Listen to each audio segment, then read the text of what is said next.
அன்னவயல் புதுவையாண்டாள் அரங்கற்குப் பன்னு திருப்பாவை பல்பதியம் இந்நிசையால் பாடிக் கொடுத்தாள் நற்பாமாலை பூமாலை கூடிக் கொடுத்தாளைச் சொல்லு. சூடிக் கொடுத்த சுடற்கொடியே தொல்பாவை பாடியருளவல்ல பல்வளையாய், நாடினீ வேங்கடவர்க்கென்ன விதியென்ன இம்மாற்றம், நான் கடவா வண்ணமே நல்கு. ஆயனுக்காக ஆய்ச்சி பாடிய சங்கத்தமிழ் மாலை 30 திருப்பாவை. அரங்கனே ஆயனாய், ஆண்டாளே ஆய்ச்சியாய், அவ்வெம்பெருமானை திருவடி தொழ வேணுங்கிற ஆசையோடே ஆண்டாள் பாடியதே திருப்பாவை. திருவாடிப்பூரத்திலே அவதரித்த ஆண்டாள் பாமாலை பாடிக் கொடுத்தபடியால் பாடவல்ல நாச்சியார் என்னும், பூமாலை சூடிக் கொடுத்தபடியால் சூடிக் கொடுத்த நாச்சியார் என்னும் கொண்டாடப்படுகிறாள். ஆழ்வார்களிலே சுவாமி நம்மாழ்வாரும் பெரியாழ்வாரும் திருமகளான ஆண்டாளும் கண்ணனுக்கென்னே இறங்கி இருப்பார்கள், ஏங்கி இருப்பார்கள். கண்ணலல்லால் தெய்வமில்லை கருத்த மனமொன்னும் வேண்டா என்னுதான் பாசுரம். நம்மாழ்வாருக்கு கிருஷ்ண திருஷ்ணா தத்துவம்னு திருநாமம். கிருஷ்ண பக்தியே ஒரு உருவெடுத்தா போலே சுவாமி எழுந்துருளி இருந்தாராம். பெரியாழ்வாரோ கண்ணனுடைய ஒவ்வொரு சேட்டித்தத்தையும் 10 பாசுரங்களாலே மிக விளக்கமாக அனுபவித்தார். நமக்கும் அந்த அனுபவத்தை பெரியாழ்வார் திருமொழி மூலம் கொடுத்து விட்டார். இவர்கள் இருவரும் என்னதான் கண்ணனை அனுபவித்தாலும் ஆண்களாக சரீரத்தை ஏற்றவர்கள். பெண் தன்மையை ஏறிட்டு கொண்டு பெருமானை அனுபவித்தார்கள். ஆனால் பிறந்தவன்று தொடங்கியே பெரியாழ்வார் ஆண்டாளுக்கு கிருஷ்ண பக்தியே கிருஷ்ண கதைகளின் மூலம் போதித்து வந்தபடியால், மானிடவர்க்கென்னு பேச்சுப்படில் வாழகில்லேன் என்று மனிதனுக்கு மணமுடிக்க பார்த்தால் வாழவும் மாட்டோங்கிற நிலையை ஆண்டாள் அடைந்தாள். அப்ப கண்ணனையே தனக்கு பதியாக கொண்டாள். கிருஷ்ணானுபவத்தில் திளைத்தாள்ங்கிறது அவளுக்கு உண்டான தனி சிறப்பு. ஆணாக பிறந்து மாற்றி ஏங்க வேண்டிய தேவையில்லாமல் ஜன்ம சித்த ஸ்திரீத்துவம்னு சொல்லுவார்கள். பிறந்ததினாலேயே பெற்ற ஸ்திரீத்துவம். அந்த ஆண்டாள் தன் திருப்பாவையில் 5 பாசுரங்களாக சாரார்த்தங்களை சொல்லி வருகிறாள். அதனால தான் 5 அறியாத மானிடரை வையம் சுமப்பதும் வம்புன்னு சொல்லுகிறோம்.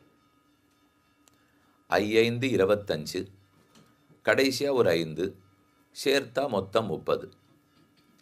5 25ன்னு சொன்னத்திலே இன்னைக்கு நாம் 25வது பாசுரத்தில் உள்ளோம். ஹேமந்த் ருத்துவிலே பிரதம மாசமான மார்கசீர்ஷ மாசத்தே, மார்கழி மாசத்தில் கோபிகைகளெல்லாம் கிருஷ்ணானுபவத்தை அடைய திருவாய்ப்பாடியில் நோன்பு நோற்றனர். அதை ஆண்டாள் ஸ்ரீவில்லிபுத்தூரில் இருந்து கொண்டே தரிக்கிறாள். சொல்லி சொல்லி தன் விரகதாபத்தை குறைத்து கொள்ளுகிறாள்.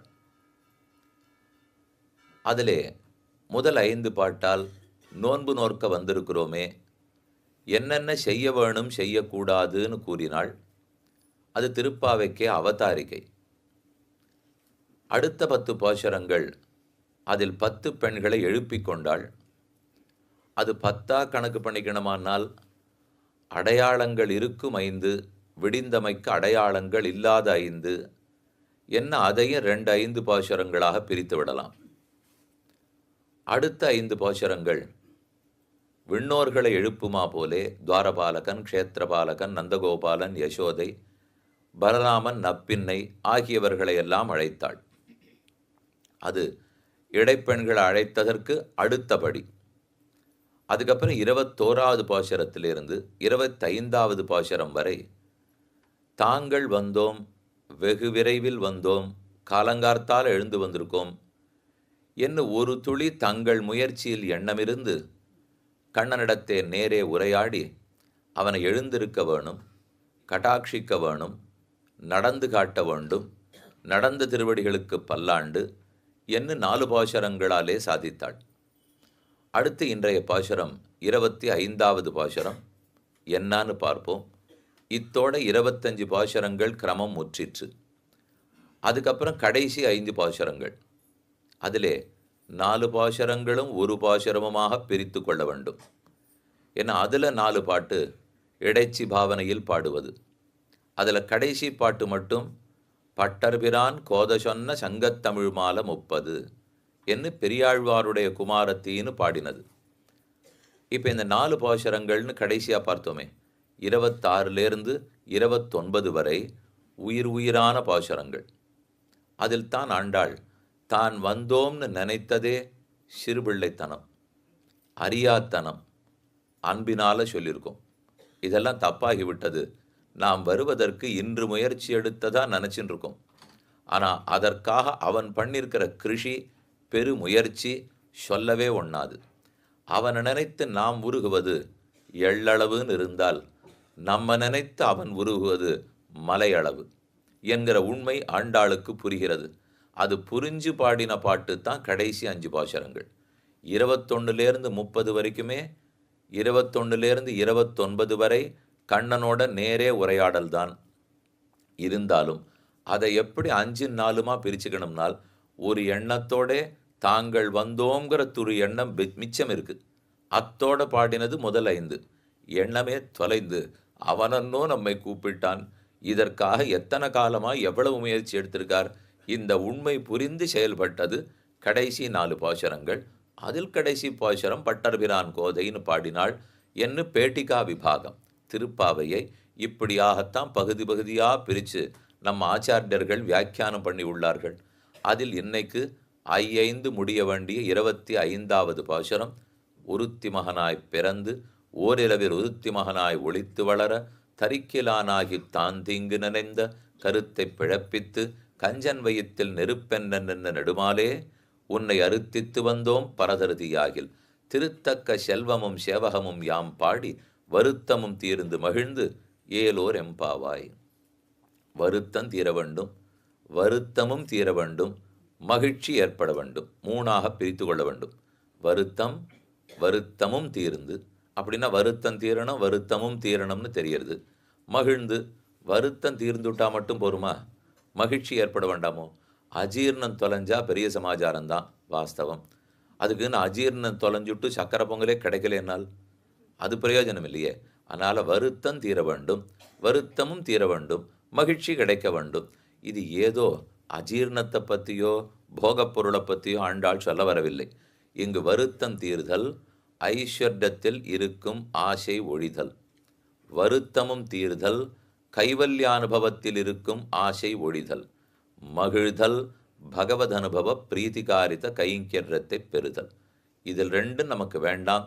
ஐஸ்வர்ய கைவல்யங்கள் தியாஜ்யங்கள், பகவத் அனுபவ பிரீத்திகாரித கைங்கரியமே உத்தேசியம் அப்படிங்கிற அழகான அர்த்தத்தை ஆண்டாள் காட்டினது. முதல் 2 ஏன் வேண்டாங்கிறாள்? ஒன்று அச்சித் அனுபவம், அடுத்தது சித் அனுபவம், 3வது ஈஸ்வர அனுபவம்.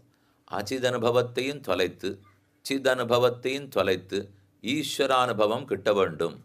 அப்போ இவ்வளவு நாள் என்ன இருந்தது? முதல் 2 தான் இருந்தது.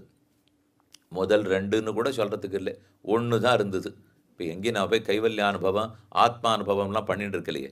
அப்போ முதல்ல ஐஸ்வர்யானுபவத்தில் இருந்தோம். நடு அனுபவம் பார்க்குற பிரசக்தியே ஏற்படலை அப்படின்னு ஒன்று இல்லை. அப்போ தேவலை. இதிலிருந்து நேராக அங்கே ஐஸ்வர்யானுபவத்திலேருந்து கைவல்யானுபவத்துக்கு போனோம் என்று சொல்லலாம். இல்லை ஐஸ்வர்யானுபவத்திலேருந்து பகவத் அனுபவத்துக்கு போகணும்னு சொல்லலாம். யாருமே ஐஸ்வர்யானுபவத்திலேருந்து கைவல்யத்துக்கு போய் கைவல்யத்திலேருந்து வைகுந்தத்துக்கு போனோம் சொல்ல மாட்டார்கள். இதிலேருந்து இது போய் அதுலேருந்து அது போவாளானால் இது 2 நேரத்தான் இருக்கு. என்னமோ இப்போ ஐஸ்வர்யத்தை அனுபவிச்சிருந்தோம், உலக இன்பத்தில் நான் மாட்டுக்கு திளைச்சின்னு இருந்தேன். 45 வயசாகிற வரைக்கும் ஒன்றும் கோவில் குளம்னு திரும்பி கூட பார்த்ததில்லை, ஒரு புஸ்தகத்தை எடுத்து வாசித்தது கூட கிடையாது அப்படின்னு சொல்லிட்டு இருந்திருப்போம். திடீர்னு ஏதோ ஒரு ஞானோதயம் ஏற்பட்டுடும், ஒரு பொறி தட்டினா போல இருக்கும். அதுக்கப்புறம் வேணும் வைகுந்தத்துக்கு போகணுங்கிற ஆசை வந்துடும்.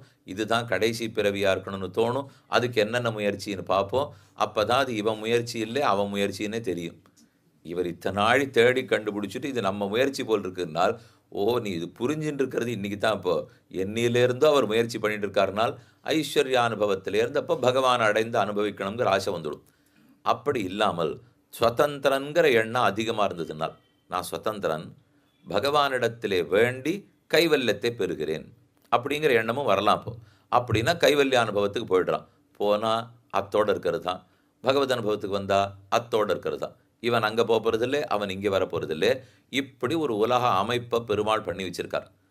இந்த ஒரு பொருள், கடின பொருள்கள்லாம் இருக்கும் இல்லையோ, அந்த பொருளை எரிச்சினாலோ உருக்கினாலோ அது உடனே திரவமாகும். அது அப்புறம் இன்னும் எரிச்சுட்டே இருந்தோம்னா ஆவியாயிடும். 3 நிலை சொல்கிறாளோ இல்லையோ.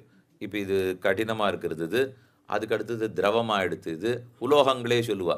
கடின உலோகங்கள்னு இருக்குது, திரவ உலோகம்னு ஒன்றோ ரெண்டோ ஏதோ சொல்லுவாள். திரவ உலோகம் பாதரசம் திரவம்னு ஒன்று இருக்குது.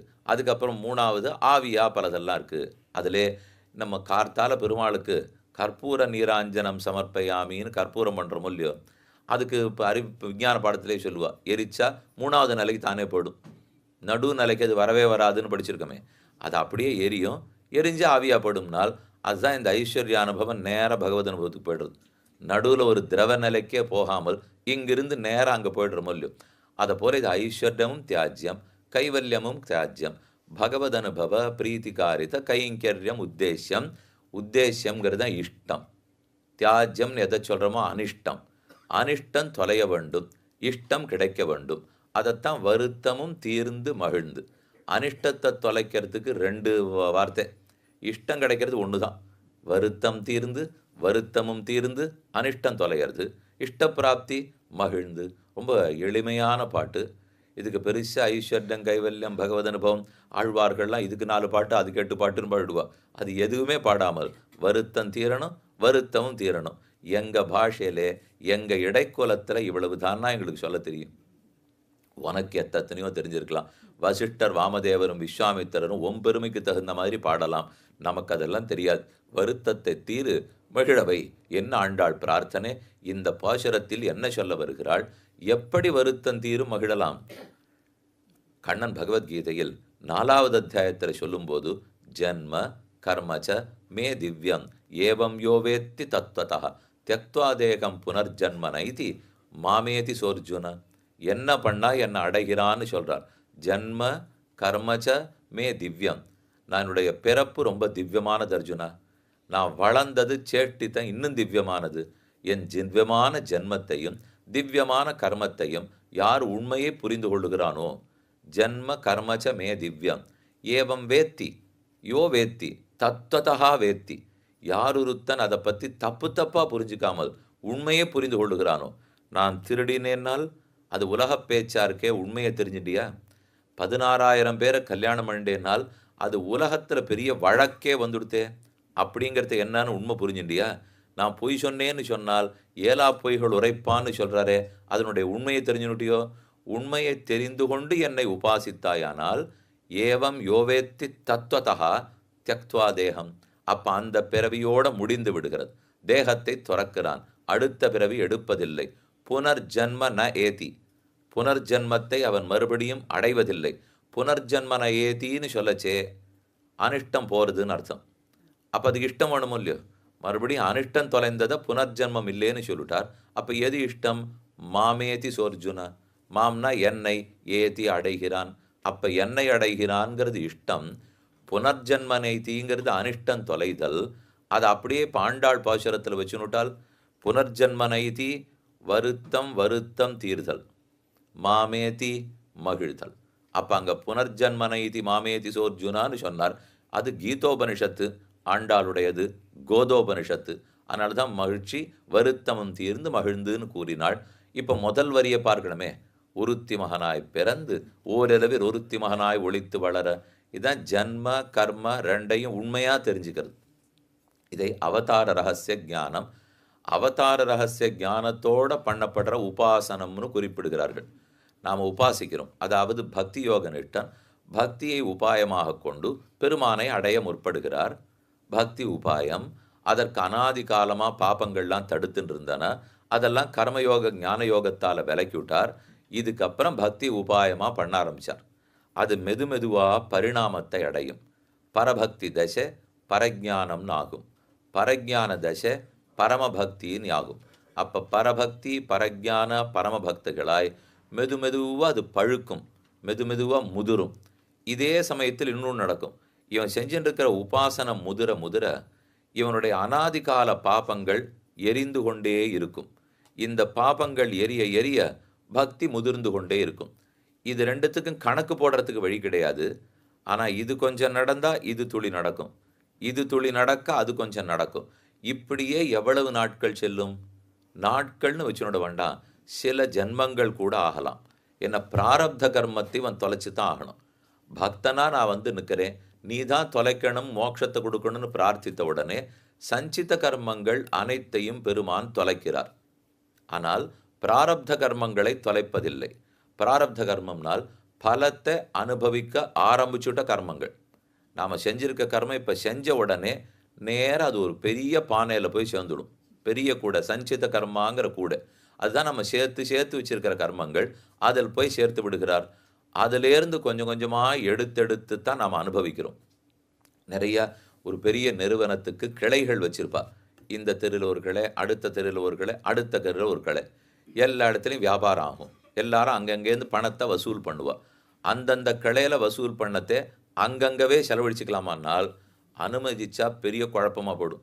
அப்புறம் யார் வந்து கிளை மேலாளர்னு இருக்காரோ அவரோட வம்பு தான் மிஞ்சும். அவர் எதை எடுத்துனுட்டார், எதை செலவழித்தார், எதை கொடுத்தாருன்னே தெரியாதோ இல்லையோ. அவர் தனி நிறுவனம் நடத்த ஆரம்பிச்சிட்டார்னால் அதனால் அப்படி அனுமதிக்க மாட்டான். என்ன பணம் வசூலாச்சுன்னாலும் அதுக்கு ஒரு வங்கி கணக்கு கொடுத்துருப்பா. அன்னன்னைக்கு மாலை பொழுதோ அல்லது மாலை வரைக்கும் வசூலானது கார்த்தால 10வது மணிக்கோ அதில் கொண்டு போய் போட்டுடணும். போட்டுவிட்டா நேராக அது தலைமை அலுவலகத்துக்கு போயிடும். அதுக்கப்புறம் உனக்கு என்ன வேணும்னு மாசாந்தரத்துக்கு கணக்கு கொடு, அந்த கணத்துக்கு வேண்டிய பணத்தை மட்டும் நான் அனுப்பிச்சி வைக்கிறேன், வேணும்னா வாரத்துக்கு அனுப்புகிறேன், வேணும்னா மாதத்துக்கு அனுப்புகிறேன்னு தலைமை அலுவலகத்துலேருந்து வரும். அதை வச்சுன்னு இவர் செலவழிச்சுக்கணும். இவருக்கு வரவு செலவு கணக்கே தெரியாது. வந்தது என்னவோ மொத்தத்தையும் அங்கே அனுப்பிச்சிட்டோம், செலவுக்கு பணம் கேட்டே அனுப்பிச்சி விட்டா. அப்போ லாப நட்ட கணக்கு யார் பார்க்கறதுனால் அது அவள் தான் பார்ப்பா. இவரை பார்க்க விட்டால் நிறுவனம் எவ்வளவு லாபம் பண்ணுறதுன்னு தெரிஞ்சுன்னுடுவாரே, அதனால் பார்க்கவே விட மாட்டா. இதுதான் எல்லா கிளை அலுவலகத்துலேயும் நடக்கிற வேலையா. இது நம்ம வாழ்க்கையில நித்தியப்படி நடந்துட்டுருக்கு. இப்போ இங்கே கிளைன்னு வச்சுக்காதீங்கோ, ஒரு ஜென்மான்னு வச்சுங்கோ. நமக்கு ஒரு ஜென்மா. இந்த ஜென்மத்தில் ஏதோ கொஞ்சம் பாவத்தை சம்பாதிச்சேன், இந்த ஜென்மத்தில் புண்ணியத்தை சம்பாதிச்சேன். இந்த புண்ணியத்துக்கு கொஞ்சம் சுகத்தையும் இந்த பாபத்துக்கு துக்கத்தையும் ரெண்டையும் நானே பார்த்து அனுபவிச்சுட்டு கொஞ்சம் கணக்கெல்லாம் நேர் பண்ணி எதான்னு முடிச்சுக்கலாமா என்றால் அதை பெருமாள் அனுமதிக்கிறதே இல்லை. இவன் குழப்பிடுவான்னு தெரியும். இவன் ஏதோ இந்த கிளை அலுவலக ஆபத்துக்கு தான் இவன் எழுத்துன்னு போகிறான். அதனால் அதை பண்ணவே விட மாட்டார். நீ என்ன பாப்பம் சம்பாதிக்கிறியோ, என்ன புண்ணியம் சம்பாதிக்கிறியோ, கர்மங்களை கொண்டு முதல்ல தலைமை அலுவலகத்தில் கொட்டு. அப்படின்னா சஞ்சித கர்மத்தில் கொண்டு போய் சேர்த்துணும். சேர்த்த பிற்பாடு அப்பப்போ அதுலேருந்து எடுத்து எடுத்து நாம் அனுபவிக்கலாம். இப்போ தான் கணக்கு ஒழுங்காக இருக்கும். இதில் லாப நட்டம் உங்களுக்கு தெரியாதே, ஏன்னா அது ஏற்கனவே சொல்லச்சே இவாளுக்கு அது தெரியாது. தலைமை இருக்கிறதா தான் பாட்டுப்பான்னு சொன்னோம் இல்லையோ. அதை போல் நமக்கு இங்கே கணக்கு தெரியுமானால் எந்தெந்த மாதம் என்னென்ன அமிச்சோன்னு தெரியாது, என்னென்ன மாதம் எவ்வளோ செலவழிச்சோன்னு தெரியாது. இப்போ என்ன செலவழிக்கிறோம் வேணுங்கிறது மட்டும்தான் தெரியும். அதே போல் வச்சுருக்கார் பெருமாள். வச்சதை பார்த்து இவா பண்ணால் தெரிஞ்சுன்னு பண்ணாலான்னு அடி எனக்கு தெரியாது. ஆனால் இந்த மாதிரி தான் ஒரு ஏற்பாடு இருக்குதுன்னு வச்சுக்கோ. அப்போ அந்தந்த கர்மத்தை சம்பாதித்த உடனே அது நேராக சஞ்சித கர்மாவுக்கு போய்டுறது. அதுலேருந்து எடுத்து எடுத்து செலவழித்து கொண்டு இருக்கிறோம். இதுக்கு நடுவில் இவன் பக்தன்னு வந்தான். சஞ்சித கர்மத்தை தொலைச்சுட்டார், ஒரு பெரிய லாபம். இனிமேலே நமக்கு ஆரம்பித்த கர்மங்கள் மட்டும்தான் இருக்குது. இப்போ அந்த கர்மத்திலேருந்து எடுத்து சில கர்மங்களை அனுபவிக்க ஆரம்பிச்சிருக்க முடியும். அந்த கர்மங்கள்லாம் ஆரப்த கர்மா, பிராரப்த கர்மா. அந்த கர்மத்தை அனுபவித்து முடிச்சுட்டால் மோட்சத்துக்கு வரலான்னு சொல்கிறார். நீ இதை ஆரம்பிச்சுட்டே ஆரம்பித்த வரைக்கும் முடித்துக்கொள். அப்போ அது எத்தனை நாள் ஆகலாம்னால் இது கொஞ்சம் நாள் பிடிக்கலாம். ஏன்னா பிராரப்த கர்மத்தை தொலைச்சிக்க வேண்டிய முயற்சி ஜீவாத்மாது, அது பரமாத்மாது இல்லை. பரமாத்மா சஞ்சித கர்மத்தை தொலைக்கிறேன்னு சொன்னார், தொலைச்சி விட்டார். பிராரப்த கர்மத்தை நம்ம தான் தொலைச்சிருந்தாகணும். அது எவ்வளவு நன்னா பக்தி பண்ணுறோமோ அதுக்கு தகுந்த மாதிரி விறுவிறுன்னு எரிய போகிறது. ஒரே ஜென்மத்திலையும் முடிஞ்சுடலாம், ஒரு 2-3 ஜென்மத்திலையும் முடிஞ்சுடலாம். ரொம்ப இழுக்கிறது இல்லை, ஓரளவுக்கு இது முடிஞ்சிடும்னு வச்சுங்க. இது முடிந்த பிற்பாடு நம்ம மோட்சத்துக்கு போடுவோம். இப்படின்னு கேள்விப்பட்ட உடனே ஒரு பக்தி யோக நிஷ்டனுக்கு குறுகுறுப்பு. அது என்ன அப்படி? அடியேனும் இந்த பிறவியில் மோட்சத்துக்கு போகணும், அதுக்கு எதான வழி உண்டானால் வழி உண்டு. அப்போ பிராரப்த கர்மத்தை முழுக்க இந்த பிறவியில் முடிக்கணும்னு அர்த்தம். எனக்கு சீக்கிரமாக முடிக்கணும்ப்போ. யாரோ ஒருத்தர் வீடு வாங்கினார், 15 வருஷத்தில் திருப்ப கொடுக்கலாம். அதெல்லாம் இப்போ ரொம்ப நீடிக்கிறா. நீங்க 25 வருஷத்துக்கு கடன் கேட்க போனா, எப்போ ஓய்வு பெறுவீர்களோ, அதுவரைக்கும் நீங்க கடன செலுத்திண்டே இருக்காங்கிறா. கல்யாணம் ஆகணும்னு வலைத்தளத்தில போய் பதிவு பண்ணால், அதுக்கு வாய்ப்புகள் குடுக்குறா. 6 மாசத்துக்கு கட்டுறீகளா? 3 மாசத்துக்கு கட்டுறீகளா? கல்யாணம் ஆற வரைக்கும் கட்டுறீகளா? 3வது கடைசி இது கேட்கிறா பாத்தீங்களா? அது கேட்டுட்டா அப்ப அதுவரைக்கும். இந்த கல்யாணம் ஆற வரைக்கும் தான் ஆப்ரயாணாது அகரஹர் அனுஷ்டீயமானான்னு சாஸ்திரம் சொல்லிது. நம்ம பக்தி பண்ணிட்டே இருப்போம். பிரயாணம் மூச்சடங்கி கிளம்புறோம் பாருங்க, அதுவரைக்கும் பண்ணிட்டு இருக்கணுங்கிறது. அத பார்த்து தான் அவ அதோ ஏற்பாடு பண்ணிட்டா இப்போ. ஓ! ஆப்பிரயாணம் வரைக்கும், அப்ப திருமங்கல்ய தாரணம் வரைக்கும் தேடிண்டு இருக்கலான்னு சொல்லிட்டு இருக்கா போல இருக்குனால், இவர் யோசிக்கிறார், நமக்கு இந்த ஜென்மத்தில பக்தி யோகத்தினால மோட்சம் போணும். ஆனால் அப்படி போயிடக்கூடிய பாபங்கள் மட்டும் பாக்கி இல்ல, நெறையா இருக்கு. அப்ப அதுக்கு என்ன வேணும்? 3 வருஷம் படிக்கிற படிப்புன்னு வச்சிருப்பா. அதையே நாங்க என்ன பண்ணுவோம், திடீர்னு தடாலடி படிப்பு அப்படின்னு ஒண்ணு ஏற்பாடு பண்ணுவா. அதுல வந்து 18 மாசத்துல முடிச்சு குடுத்துடுறோம். 12 மாசத்துல முடிச்சு குடுத்துடுறோம். ஆனா அது கொஞ்சம் விலை கூட. நெறையா செலவழிச்சா போய் படிச்சுட்டு வந்துடலாம். நெறையாவும் படிக்கணும். ராவா பகலா இப்ப படிக்கணும், அப்ப படிக்கணுமோ இல்லையோ. அதேபோல எனக்கு இந்த ஜென்மத்தோட பிராரப்த கர்மத்த தொலைச்சுடணும்னால், அதற்கு என்ன செய்ய வேணும்? செய்யலாம். அதுக்கு 2 வழி சொல்றார் கண்ணன். ஒண்ண 4வது அத்தியாயத்தில சொல்லிவிட்டார். இன்னொன்னுத 15வது அத்தியாயத்தில சொல்றார். 4வது அத்தியாயத்தில சொல்லப்பட்டபடி அவதார ரகசிய ஞானத்தோட பக்தி பண்ணியானால், இனிமே பிறக்க வேண்டாம். என்ன உண்டோ பிராரப்த கர்மா இந்த ஜென்மத்தில முடிஞ்சிடும். அடுத்தது 15வது அத்தியாயத்தில் புருஷோத்தம வித்யா. நான் புருஷோத்தமன்கிற ஞானத்தோட பண்ணியானால், அப்பவும் பிராரப்த கர்மங்கள் இந்த ஜென்மத்தோட முடிஞ்சிடும். அடுத்த ஜென்மத்துக்கு போக வேண்டாம். இது 2 தான் வழி இப்போ. இப்ப பக்தி யோக நிஷ்டன் அதே பிறவியில் எல்லா பாபங்கள் பிராரப்தங்களை தொலைத்து மோட்சத்துக்கு போக வேண்டுமானால் 2 உபரி வழிகள், விசேஷ வழிகள். ஒன்று அவதார ரகசிய ஞானத்தோடே பக்தி செய்தல், உபாசனம் செய்தல். இன்னொன்னு பகவானே புருஷோத்தமன் என்கிற புரிதலோட பக்தி செய்தல். இந்த 2த்தான் வழின்னு அங்கு சொல்லியிருக்கார். இப்ப இத தாண்டி சரணாகதின்னு வந்துட்டீழ்னால், இந்த நிர்பந்தங்கள் எல்லாமே இல்ல. சரணாகதன் யாராக இருந்தாலும், அவனுக்கு பிராரப்த கர்மத்தையும் சேர்த்து தொலைக்கிற பொறுப்பை பெருமானே ஏற்றுக்கொண்டு விடுகிறார். அங்கேயே மாறிப்படுறது. சஞ்சித கர்மத்தை மட்டும் தொலைப்பேன், பிராரப்த கர்மத்தை நீ தொலைச்சுக்கோன்னு பொறுப்பை கொடுத்தார்.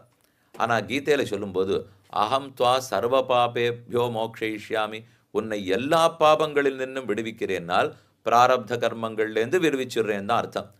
இப்ப இந்த இடத்துல நமக்கு பிரகிருத்தம் என்ன எடுத்துக்க வேண்டியது? அவதார ரகசிய ஞானத்தோட பக்தி செய்தால் பிறக்க மாட்டான், அடுத்த பிறவி இல்லை. இப்ப ஆண்டாள் சொல்றது, ஒருத்தி மகனாய் பிறந்து ஓரிரவில் ஒருத்தி மகனாய் ஒளித்து வளர்ந்ததை நெஞ்சில் கொள்ள வருத்தமும் தீர்ந்து மகிழ்ந்து, அப்படிங்கிறது தான் பாசுரத்துக்கு அர்த்தம். அப்ப ஜன்ம கர்மச்ச மேதிவ்யம் ஏவம் யோவேத்தி தத்வதா தியக்த்வா தேகம் புனர்ஜன்மனைதி மாமேதி சொர்ஜுன. இந்த ஓர் ஸ்லோகத்தை விளக்குவதற்குத்தான் 25வது பாசுரத்தை வைத்தாள். பாசுரார்த்தத்தை சுருக்கமாக பார்ப்போம். ஒருத்தி மகனாய் பிறந்து, வசுதேவருக்கும் தேவகிக்கும் மதுரா நகரத்திலே அஷ்டமி திதியிலே ரோகிணி நன்னாளிலே ஆவணி மாசத்திலே ஆசிரிமா கண்ணன் அவதரித்தார். வண்ணமாடங்கள் சூழ் திருக்கோட்டியூர் கண்ணன் கேசவன் நம்பி பிறந்தினில் எண்ணெய் சுண்ணம் எதிரெதிர் தூவிட கண்ணன் முற்றங் கலந்தளராயிற்றே என்று கண்ணனுடைய ஜன்ம ராத்திரி பொழுதிலே இருட்டறையிலே கிருஷ்ணனாய் சந்திரவம்சத்திலே பெருமான் அவதரித்தார். தம் அத்புதம் பாலகம் அம்புஜேக்ஷணம் வசுதேவ ஐக்ஷத சங்ககதார்யுதாயுதம் என்று பாகவத புராணத்தில் சுகாச்சாரியர் சாதித்தா போலே ஆசிரிமான் அவதாரம் கண்ணனுடைய அவதாரம். இது ஒருத்தி மகனாய் பிறந்தது. ஓரிரவில் ஒருத்தி மகனாய் ஒளித்து வளர பிறந்தன்னைக்கு ராத்திரியான ஒரு இடத்துல தங்கினாரா? காலில் சக்கரம். உங்களுக்கு எதான் முள்ளு குத்துறதா? ஏன் போயிட்டே இருக்கீள்? ஒரு 5 நிமிஷம் உட்காருங்கிற இல்லையோ, உட்காரவே மாட்டார் இவர். இங்கிருந்து அங்கே, அங்கிருந்து அங்கே, அங்கிருந்து அங்கே. அப்போ இங்கேருந்து புறப்பட்டார். அன்னைக்கு ராத்திரியே ஆதிசேஷன் குடைபிடிக்க ஹோன்னு வெளியிலே மழை கொட்ட இக்கரையிலிருந்து அக்கறைக்கு சென்றார். பெண் குழந்தையை வசுதேவர் தூக்கி கொண்டு வந்தார். இந்த குழந்தை அங்கே விட்டது தான் பாக்கி. அதுலேருந்து அதுக்கப்புறம் பண்ண சேட்டிதங்கள் எல்லாம் ஒருத்தி மகனாய் ஒளித்து வளர்ந்தது. ஒருத்தி மகனாய் பிறந்து ஓரளவில் ஒருத்தி மகனாய் ஒளித்து அந்தர்யாமி பட்டதெல்லாம் தான் பட்டான்னு எழுதுறார். அந்தர்யாமின்னா நமக்குள்ள பெருமாள் இருக்கார், அவர் ஒளிஞ்சின்னு இருக்காராம். அந்தர்யாமி ஒளிஞ்சின்னு இருப்பார். விபவாவதாரம் கூட ஒளிஞ்சின்னு இருக்கும். கேள்விப்பட்டதில்லை. என்னால் அந்தர்யாமி நம்மளை கண்டு பயந்து ஒளிஞ்சின்னு இருக்கார். விபவம் கம்சனை கண்டு பயந்து ஒளிஞ்சின்னு இருக்கார். ஆக மொத்தத்தில் இந்த ரெண்டையும் எழுதிட்டு கொஞ்சம் போட்டு பாருங்க, நாம கம்சன் வந்துரும் பாருங்க. ஏன்னா இப்ப அந்தர்யாமி நம்ம கண்டு பயந்துட்டு இருக்கார், அவரோ கம்சனை கண்டு பயப்படுறார். அப்ப பெருமானை யார் பயப்படுத்துகிறானோ அவன் கம்சன் என்ன வச்சுட்டா நாமே ஒத்தொத்தனும் கம்சன் தான். அவனுக்கு இருக்கிற அகங்காரம் மமக்காரம் வந்ததுனால் ரஜோகுண தமோகுணம் இருந்தா நாமும் கம்சர்கள் தானே. ஒருத்தி மகனாய் பிறந்து ஓரிரவு ஒருத்தி மகனாய் ஒளித்து வளர தரிக்கிலானாகி இப்படி கண்ணன் வளர்கிறானேங்கிறத கேள்விப்பட்டு தரிக்கலை. அவனுக்கு அவ்வளவு தூரம் பொறாமை, அவ்வளவு கோபம். தரிக்கிலானாகி தான் தீங்கு நினைந்த தான் ஆறுங்கிறதையே மறந்து கண்ணனுக்கு தீங்கு செய்யணும்னு நினைந்தான். அவனை கொன்னுடணும், இல்லைன்னா நம்மளை கொன்னுடுவான். தான் தீங்கு நினைந்த அவன் என்ன ஒரு சின்ன தப்பு பண்ணிட்டார்னால் அவன் நம்மளை கொன்னுடுவான்னு வாக்கியம் வந்து இல்லையோ, அசரீர் வாக்கியம். ஆமா நிச்சயமா கொன்னுடுவார் அப்படின்னு நினைக்கிறார். ராவணன் ராமனை விரோதின்னு நினைத்தானோ இல்லையோ, ஆமா விரோதி, இவனோட சண்டை பிடிச்சிட்டோம், இனிமே ஒன்று சண்டை ஒன்று பிராணம் போகணும், எனக்கு போகணும் அவனுக்கு போகணும். மூணாவது வாய்ப்பே இல்லையேன்னு இவன் நினச்சிக்கிறா. இதுதான் அசுரனின் தன்மை, ராட்சசனின் தன்மை. ஆனால் ஆச்சாரியர்கள் புரிய வைக்கிறது, உனக்கு அவனுக்கும் விரோதம் வந்துடுத்து, அது உங்ககிட்ட தப்பாக இருக்கட்டும் அவங்ககிட்ட தப்பாக இருக்கட்டும், அவனிடத்துல தப்பு இல்லை, அதை நாங்கள் தனியாக சொல்லிக்கிறோம். இருந்தாலும் நீ சொல்கிறபடிக்கு பார்த்தா அவனிடத்திலேயே தப்பு கூட இருக்கட்டுமே. என்ன பலரும் கிளப்பி விட்டுடுவாப்போ, ராவணன் ரொம்ப நல்லவன், அசுரர்களுக்குள்ளே கும்பகர்ணன் தான் இருக்கிறதுலே நல்லவன், கர்ணன் எத்தனை நல்லவன் தெரியுமோ உங்களுக்கு தெரியவே இல்லை. எதை கேட்டாலும் இப்போ மாற்று கருத்துன்றான் சமுதாயத்தில் ஒன்று. அது என்னது நான் மாறுறதாவே இல்லை, இதுக்கப்புறம் மாற்று கருத்து மட்டும் வந்துட்டே இருக்கணும்னால் அப்போ யாரான்னு சொன்னால் இருக்கட்டும், அவர்கள் வாதத்தின்படியும் வச்சுப்போம். அப்போ தப்பு பகவான் பேர்லேயே இருக்குதுன்னு வச்சுட்டாலும் நம்ம பேரில் இருக்குதுன்னு அவன்படி வச்சுட்டாலும் இந்த ரெண்டு தானே. அப்போ ரெண்டு பேருக்கு சண்டை வந்துடுத்து. ஏனோ விரோத மனப்பான்மை, பகை. அந்த பகை ஒழியணுப்போ, ஒழியணும்னா சண்டை போட்டால் ஒன்று அவர் போகணும் இல்லை நாம் போகணும்னு ஆரம்பிக்கிறோம். இல்லை இதுக்கு மூணாவது வழி ஒன்று இருக்குது. அந்த பரமாத்மாவிடத்தில் நீ சரணம்னு சொன்னியானால் நீ ஜெயிச்சுடலாமேங்கிறா. நீ ஜெயிக்கணும்னு பார்ப்பியா, புறத்தியாம் பிராணம் போகணும்னு பார்க்க போறியா? சண்டைங்கிறத போடுறோம். சண்டையில் ஜெயிப்பு முக்கியமா, எதிராளியுடைய பிராணம் போகிறது முக்கியமா?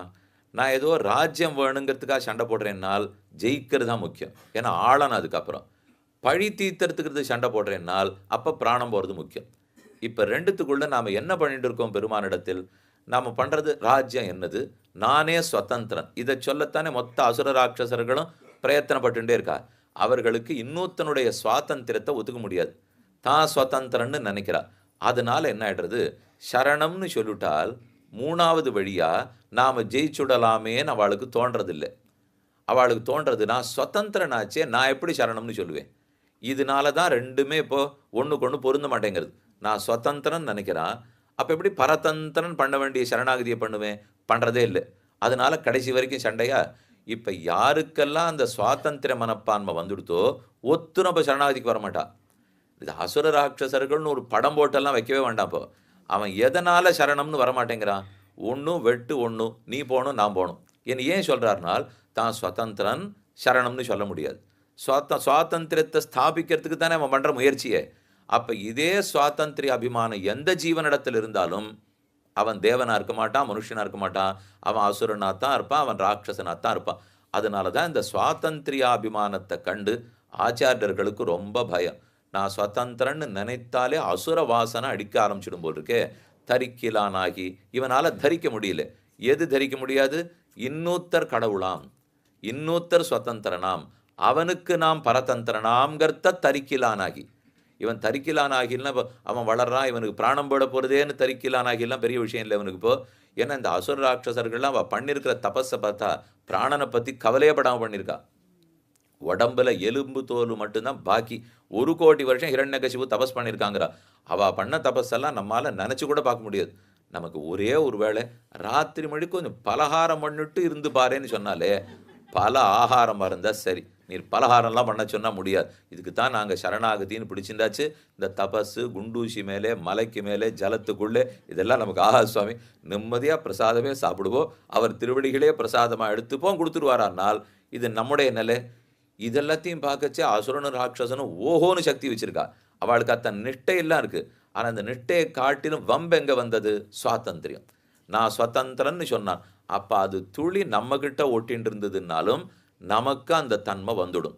அதை கண்டு தான் இவளுக்கு பயம். இப்போ தரிக்கலானாகினால் பிராணனை தரிக்கலே, சண்டை போட வந்துடுவான், உயிர் போயிடும், அதெல்லாம் அப்புறம்.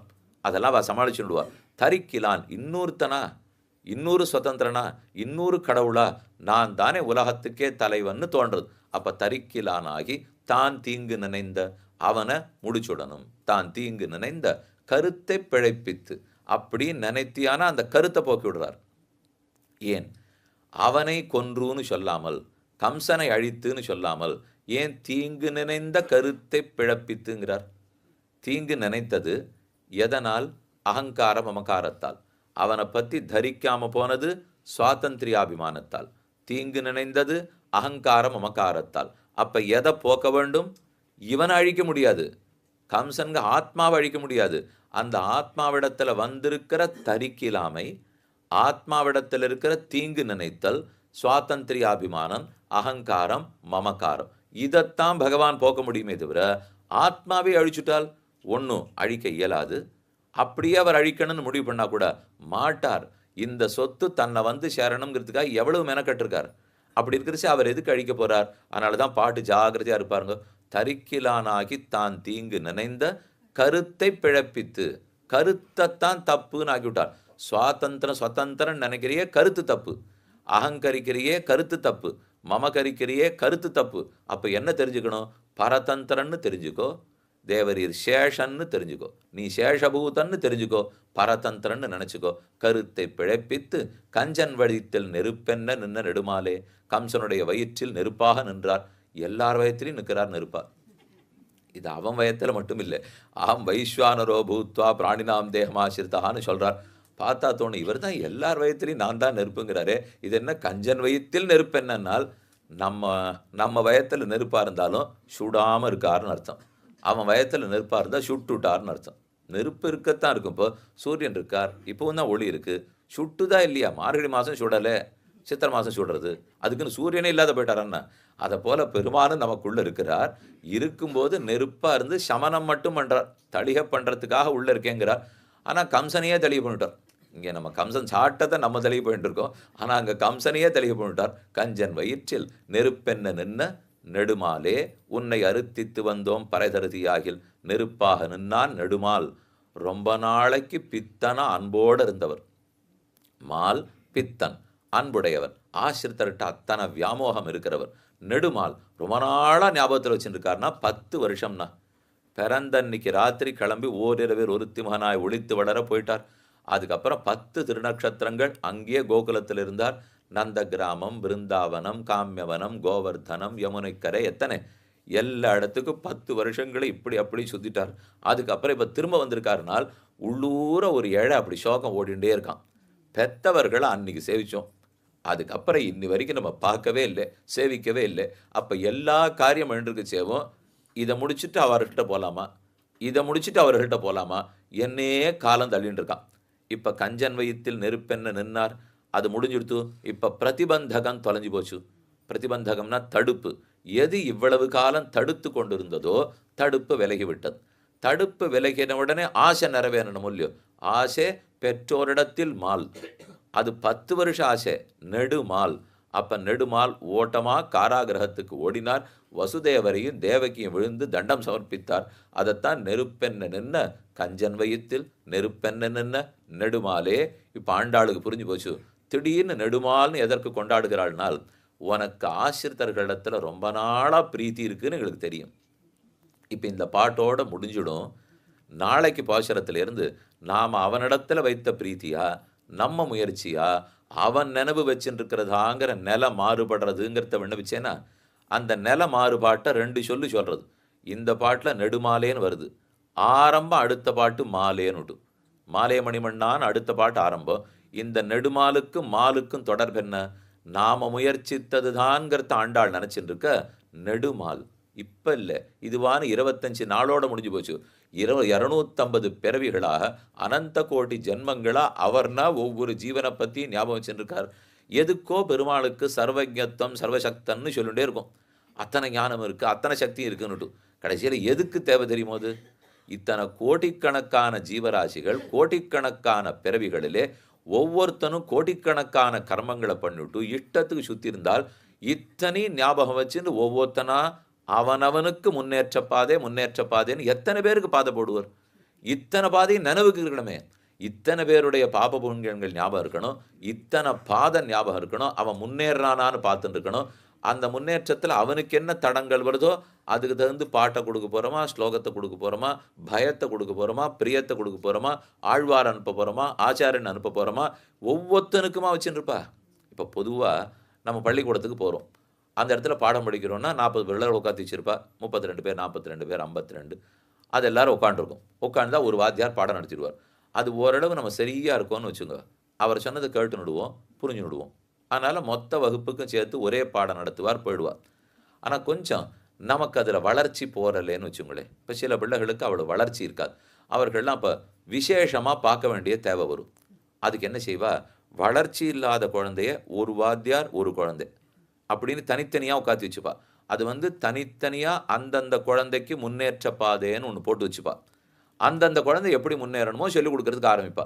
இது நீங்கள் 2 வித பள்ளிகள் பார்த்துருப்பீள். இதெல்லாம் இந்த மாதிரி பொதுவாக இருக்கிறவாளுக்கு பள்ளி, இது சிறப்பாக இருக்கிற குழந்தைகளுக்கு பள்ளி. சிறப்பாக இருக்கிற குழந்தைகளுக்கு ஒன்றும் வித்தியாசம் இல்லை.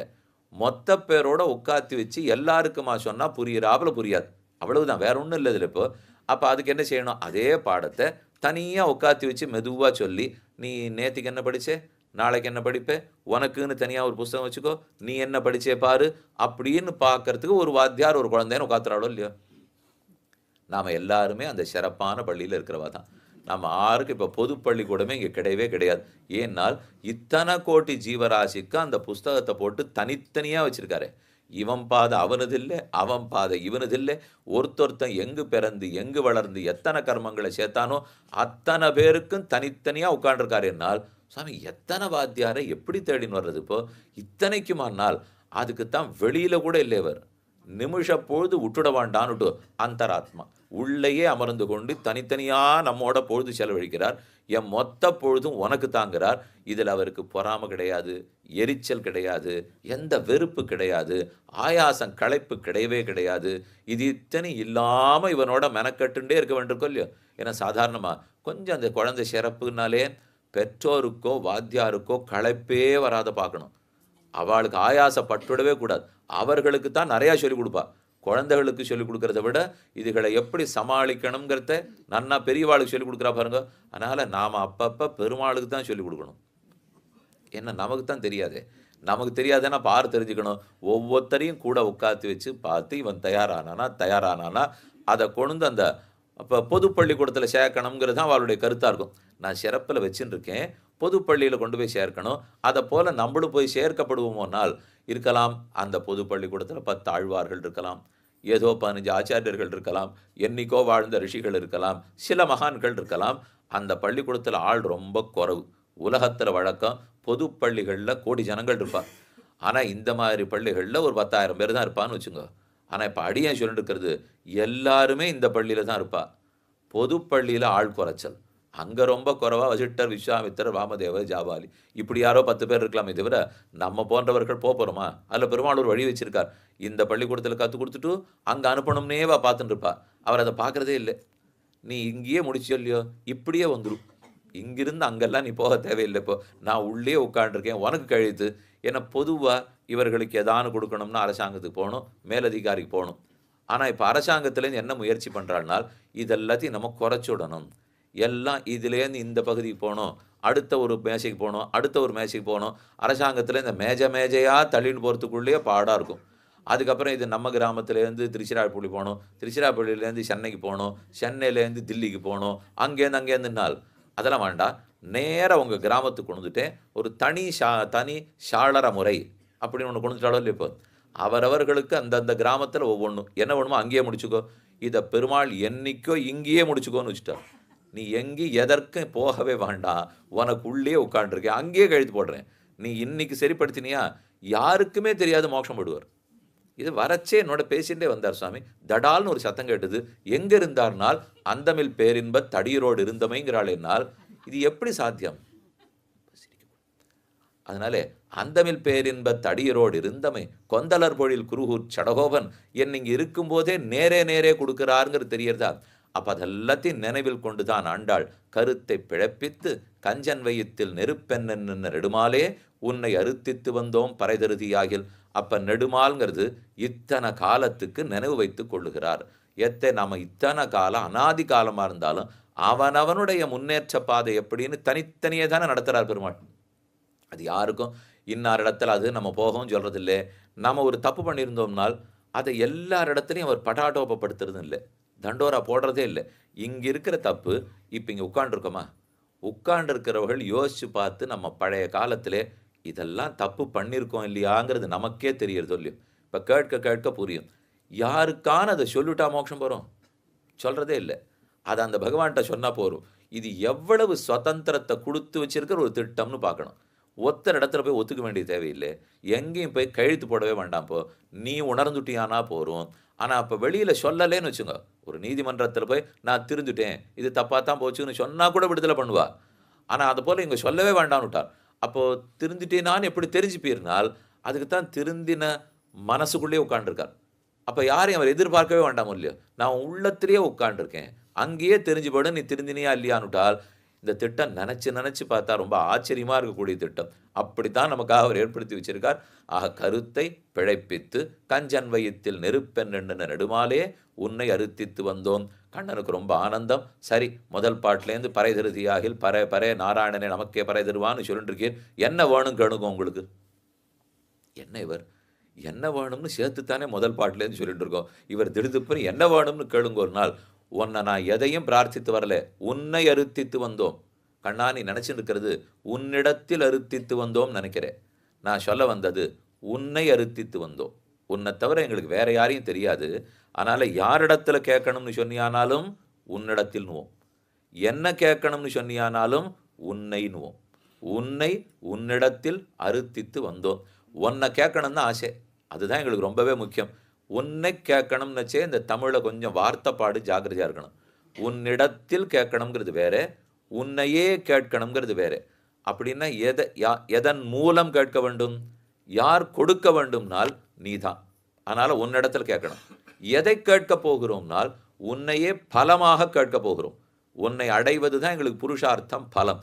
அத்தை கேட்போம்னு சொல்கிறது இந்த பாசுரம். உன்னை அறுத்தித்து வந்தோம் பறை தருதியாகில் திருத்தக்க செல்வமும் சேவகமும் யாம் பாடி.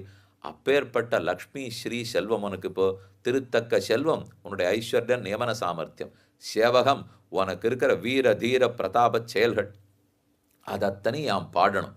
நாங்கள் நன்னா கீர்த்தனை பண்ணிட்டு ஊர் ஊராக போய் எல்லாருக்கும் எடுத்து சொல்லணும். வருத்தமும் தீர்ந்து மகிழ்ந்து ஐஸ்வர்யானுபவத்தில் நசையறணும், கைவல்யத்தில் தொலையணும், பகவத் அனுபவ பிரீத்திகாரத்தை கைக்கெட்டமே கிட்ட வேணும். அப்படிங்கிறத இந்த பாசுரத்துக்கு அர்த்தமாக சாதித்தார். இது 25வது பாசுரத்தினுடைய அர்த்தம்.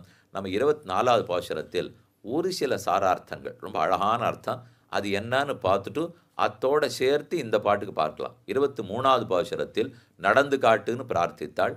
கண்ணன் நடந்து விட்டார். இப்போ நடந்த திருவடிகளுக்கு பல்லாண்டு பாடுகிறாள்.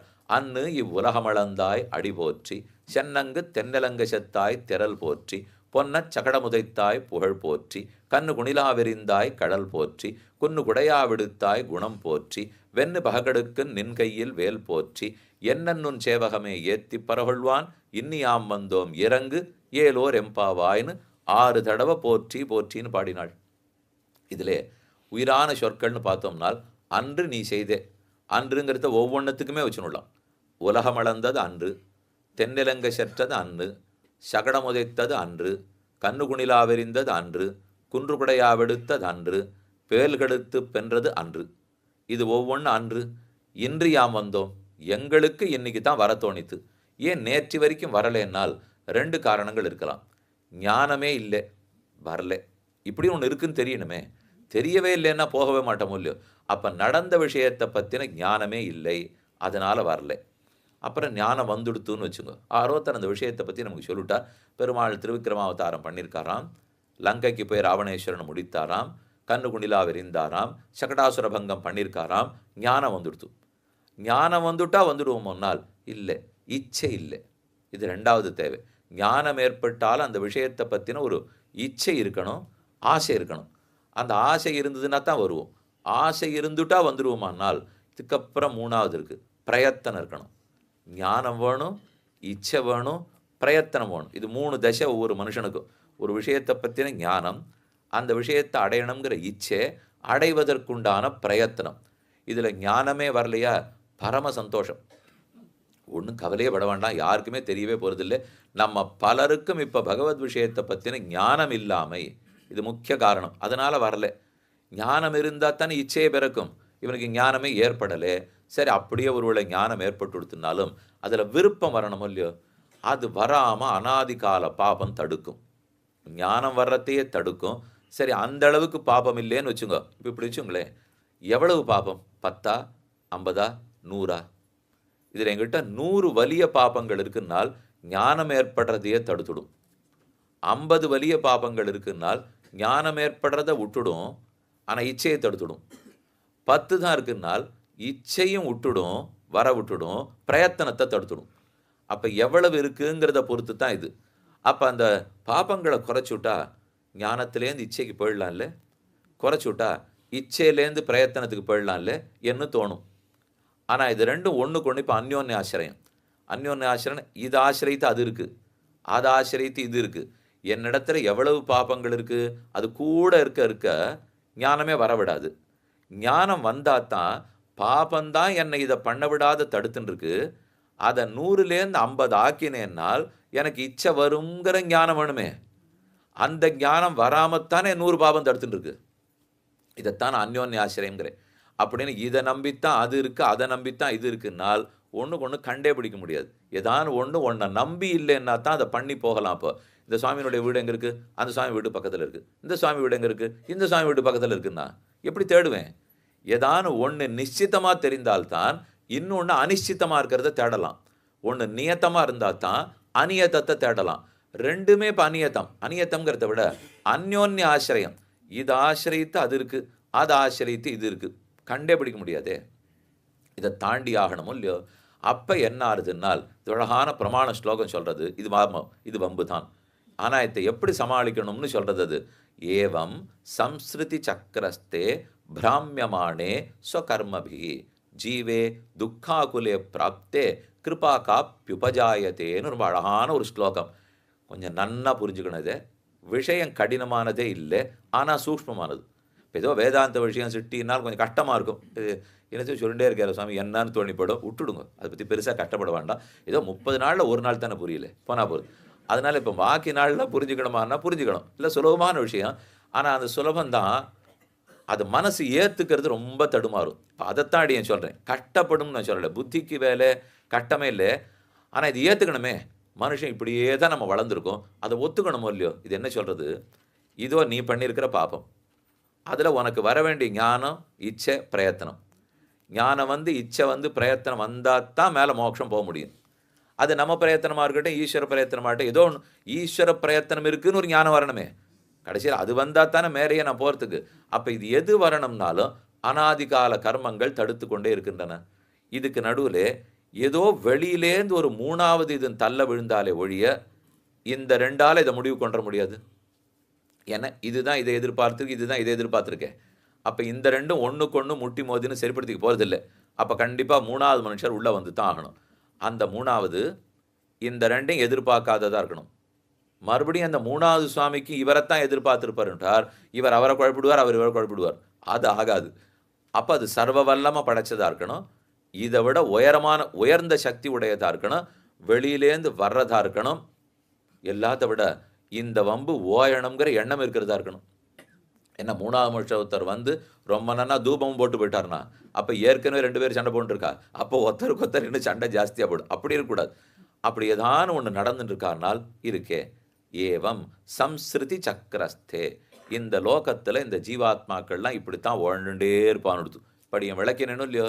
இந்த நிலைமை ஆமான்னு இந்த பிரமாணம் ஒத்துக்கிறது. இப்போ ஏவம் சம்ஸ்ருதி.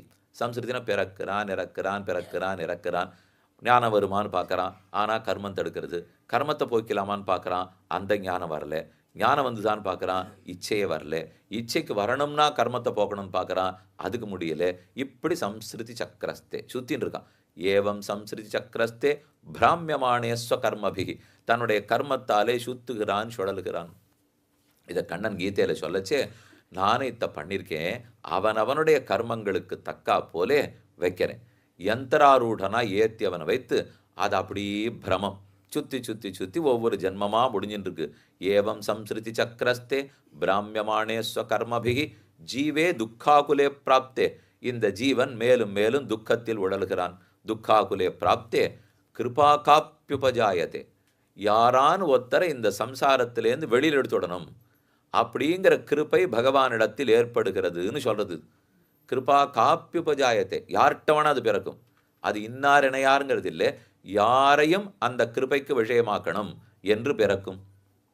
இப்படின்னு விட்டால் அப்போ யாரோ சில பேர் அவர் தேர்ந்தெடுக்க போறாருன்னு ஆயிடுத்துன்னு வச்சுங்க. அப்புறம் இந்த ஒன்றுக்கு ஒன்று இருக்கிற முட்டல் முதல்ல சரிப்படுத்தி வரும் இல்லையோ. இப்போ நமக்கு என்ன தேவை, இந்த ரெண்டையும் அப்படி ஒரு தட்டு தட்டி இதை நீ விட்டு கொடு, இதை நீ விட்டு கொடுன்னு முடிக்கணும். முடிச்சா முடிஞ்சு போயிடும். ஆனால் அது நமக்குள்ளே பேசிக்கிறதுக்கு நம்மளால் முடியல. இப்போ ஈஸ்வரனுடைய கிருபை, அவருடைய தயை சட்டன் முடிவெடுக்கிறது. காப்பி பஜாயத்தை, இதோ அந்த 2 பேர் இருக்கா சுவாமி, இவர்களை இங்கிருந்து நான் வைகுந்தத்துக்கு அழைத்து கொண்டு போகிறேன் முடிவெடுத்துடுறார். காப்பின்றதுனால யார்கிட்ட வேணா அது ஏற்படலாம்னு இருக்கோ இல்லையோ. இங்கே பெரிய கேள்வி வந்துடும். அப்படி யார்கிட்ட வேணால்னால் இது என்ன நியாயமாகவே படலையே. இப்போ நாங்கள் பாட்டுக்கு உழண்டுட்டே இருப்போம், அவர் தன் இஷ்டத்துக்கு யாரோ 4 பேரை தேர்ந்தெடுத்துப்பாரானால் அது ஏன் நான் இல்லை? அந்த 4 பேரில் நான் இருக்கலாமே. இதை நான் சொல்கிறதுக்குள்ளே நீங்கள் கேட்பீள், சொல்கிறதுக்குள்ளே நீங்கள் கேட்பீள், யாராவானா இருக்கலாமே என்னால். ஆமாம், யாராவானா இருக்கலாம். அப்படின்னா எது இப்போ முதல்ல நிர்தாரணம் பண்ணப்படுறது? ஈஸ்வரனுடைய நிவாரகர் இல்லாத சுவாதந்திரியம். தடுப்பவர்கள் ஆள் இல்லை, சுதந்திரமாக இருக்கார். சுதந்திரமாக யாரை வேணா தேர்ந்தெடுத்துப்பார், யாருக்கு வேணா கொடுப்பார். கொடுப்பேன்னு அவர் சங்கல்பித்த உடனே அடுத்தது அத்தனையும் விறு விறு விறு விறுன்னு நடக்கும். அதுக்கப்புறம் ஞானம் பிரயத்தனம் இச்சை அது இது என்னென்ன வேணுமோ தானே நடக்கிறது இல்லையோ. ஏன்னா அவர் ஒத்துணுட்டாரே. ஒன்றும் இல்லைங்க, அரசாங்கத்திலே ஏதானு ஒன்று அந்த பெரிய மந்திரியோ யாரோ ஒருத்தர் மட்டும் ஆமான்னு தலையாட்டட்டும், இத்தனை நாள் தடங்கலாக இருந்தது எத்தனை வேகமாக ஓடும் தெரியுமா? அதை பார்த்து பார்த்து அடி எனக்கு ஆச்சரியமாக இருக்கும். இப்படி எவ்வளவு அலைஞ்சிருக்கோம் முன்னாடி, ஒன்றுமே விட மாட்டேன்னுட்டா. இப்போ என்னமோ ஒருத்தர் ஆமான்னு ஒருத்தர் தலையாட்டினார்னால் போனால் போகிறது. இது சின்ன சமாச்சாரம், இதுதான் 5 வருஷம் 4 வருஷம் 3 வருஷம் சமாச்சாரம். இந்த இவருக்கு தேர்ந்தெடுக்கப்பட்டவர் தலையாட்டினத்துக்கு இத்தனை இருக்கணும்னால் அப்போ சர்வேஸ்வரன் மட்டும் சங்கல்பிச்சுட்டார்னால் என்னதான் நடக்காது? லோகத்தில் எத்தையுமே நடத்த சிட்டியே பண்ணுறாரு. அதுக்கப்புறம் இவனை ஒன்றுமில்லாதவனை கூண்டு போய் உட்காந்து வைக்கிறதா ஒரு சமாச்சாரம் இருக்கு. இப்போ ஏவம் சம்ஸ்ருதி சக்கரஸ்தே பிராமியமானே ஸ்வகர்மபி கிருபா காப்பி விஜாயத்தே. உண்மைதான், அவர் யாரை வேணும்னாலும் தேர்ந்தெடுக்கலாங்கிறது உண்மைதான். ஆனால் அங்கே எங்கே தப்பே அவர் பண்ணுறதில்லைன்னால், யாரை வேணும்னாலும்னு சொல்லும்போது தனிச்சே இன்னார். ஆனால் அந்த இன்னாருங்கிறதுல பாகுபாடு பார்த்துட்டு வரும். படித்தவன் பணக்காரன் பார்ப்பரா, ஏழை அது இது பார்ப்பரா, அதெல்லாம் ஒன்றுமே பார்க்க மாட்டார். அப்போ பார்க்காமல் யாரை பார்க்கிறார்? அவரை பொறுத்த வரைக்கும் 6 பக்தனாக இருக்கானோ அவர்கள் அத்தனை பேரும் தகுதி உடையவா. யார் பக்தியோடு வாழ்ந்துட்டு இருக்காளோ அவர்கள் தகுதி உடையவர்கள். அந்த தகுதி உடையவாழ்லேருந்து தான் தேர்ந்தெடுத்துப்பார். அதுக்குன்னு இப்போ யாரோ ராவணனா ஒருத்தர் இருந்தால் இந்த வான்லாம் கூட்டின்னு போக மாட்டார். அப்போ பக்தி இருக்கிறவனுக்குள்ளே தேர்ந்தெடுத்துட்டாரா? இந்த இடத்துல நம்ம என்னன்னு புரிஞ்சுக்கணும்னால், 95 வாங்கிட்டியானால் உங்கள் எல்லாருக்கும் இந்த கல்லூரியிலே சேருவதற்கு உரிமை. தகுதி, எல்லாரும் இந்த கல்லூரியில் சேருவதற்கு தகுதி. அப்போ அது இருக்குது, உடனே குறுக்கி போடுவாளோ இல்லையோ. ஏன்னா இருக்கிறது கொஞ்சம் தானே, கொஞ்சம் தான். வகுப்பில் 30 பேர் தான் கொள்ளும். அப்போ 300 பேர் விண்ணப்பத்தாள் கொடுத்துருக்கா, உடனே குறுக்கி போடுவா. இந்த 30 பேர்னு சொல்லுவாளா? இது நமக்கு புரியும். அப்போ எங்கள் எல்லாருக்கும் தகுதி இருக்குது, குறுக்கி போட்டால் 30 பேர் தேர்ந்தெடுத்தா கொடுத்துட்டா. ஆனால் அதிலே இன்ன வர்ணத்தில் பிறந்தார், இந்த மதத்தை சேர்ந்தவர், இன்ன பணக்காரெல்லாம் வச்சுக்கூடாது. வெறுமை பேரை போட்டு குறிக்கினா சுவாமி, கிடச்சது கொடுத்தாச்சு, முடிஞ்சது. இது இங்கே ஒத்துப்போம். ஏன்னா நாங்கள் விண்ணப்பம் போட்டவா நிறையா பேர் இருக்கோம், இடம் குறவு. இப்போ பகவான் அதே போல் தேர்ந்தெடுத்து குறுக்கி போட்டு இத்தனை பேர் பக்தர்கள் இருக்கா, அதுலேருந்து நான் 4 பேர் எடுத்துப்பேன்னால் அவருக்கு என்ன இடப்பற்றாக்குறையான்னு இல்லையே.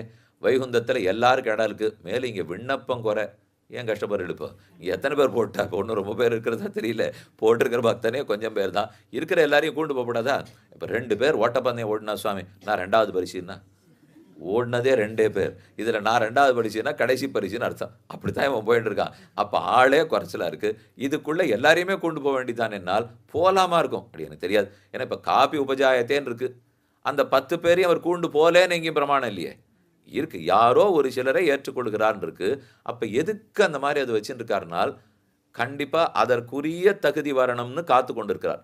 அவர் யாரையும் தகுதி இல்லைன்னுட்டோ உனக்கு இல்லைன்னுட்டோ சொல்கிறதில்லை. 95 வாங்கினவா 300 பேர், இடம் 30ன்னு அடியும் சொன்னேன். இப்போ இங்கே எப்படி வச்சுக்கணும்னால், அவர் இன்ன தகுதி இருக்கு தேர்ந்தெடுக்கிறேன்னு வச்சுக்கிறது ஒரு 95 இல்லையோ, அந்த 95க்கு வந்தவன் எல்லாரையும் கூட்டின்னு போயிடுவார். அத அவர் மறுக்கிறதே இல்ல. அப்படின்னா அதுக்கு நம்ம வரலேன்னு அர்த்தம் இன்னும். அந்த தகுதி என்னான்னு வைகுந்தத்துக்கு போறதுக்கு வச்சுன்னு இருக்காரோ, அந்த தகுதியை இன்னும் வளர்த்துக்கல. அத வளர்க்கறதுக்கு உண்டான எல்லா முயற்சியும் அவர் எடுத்துட்டே இருக்கார். இன்னார் இப்படி வரணும். இப்ப படிப்பு நம்ம வருஷத்துக்கு 60,000 பேர் பொறியியல் வல்லுனர்கள் வெளியில வரா. ஜனாதிபதி சொன்னாரோ இல்லையோ, ஆனா அதுல 10,000 பேர் தான் வேலைக்கு போறதுக்கு தகுதி உடையவான்னுட்டார்.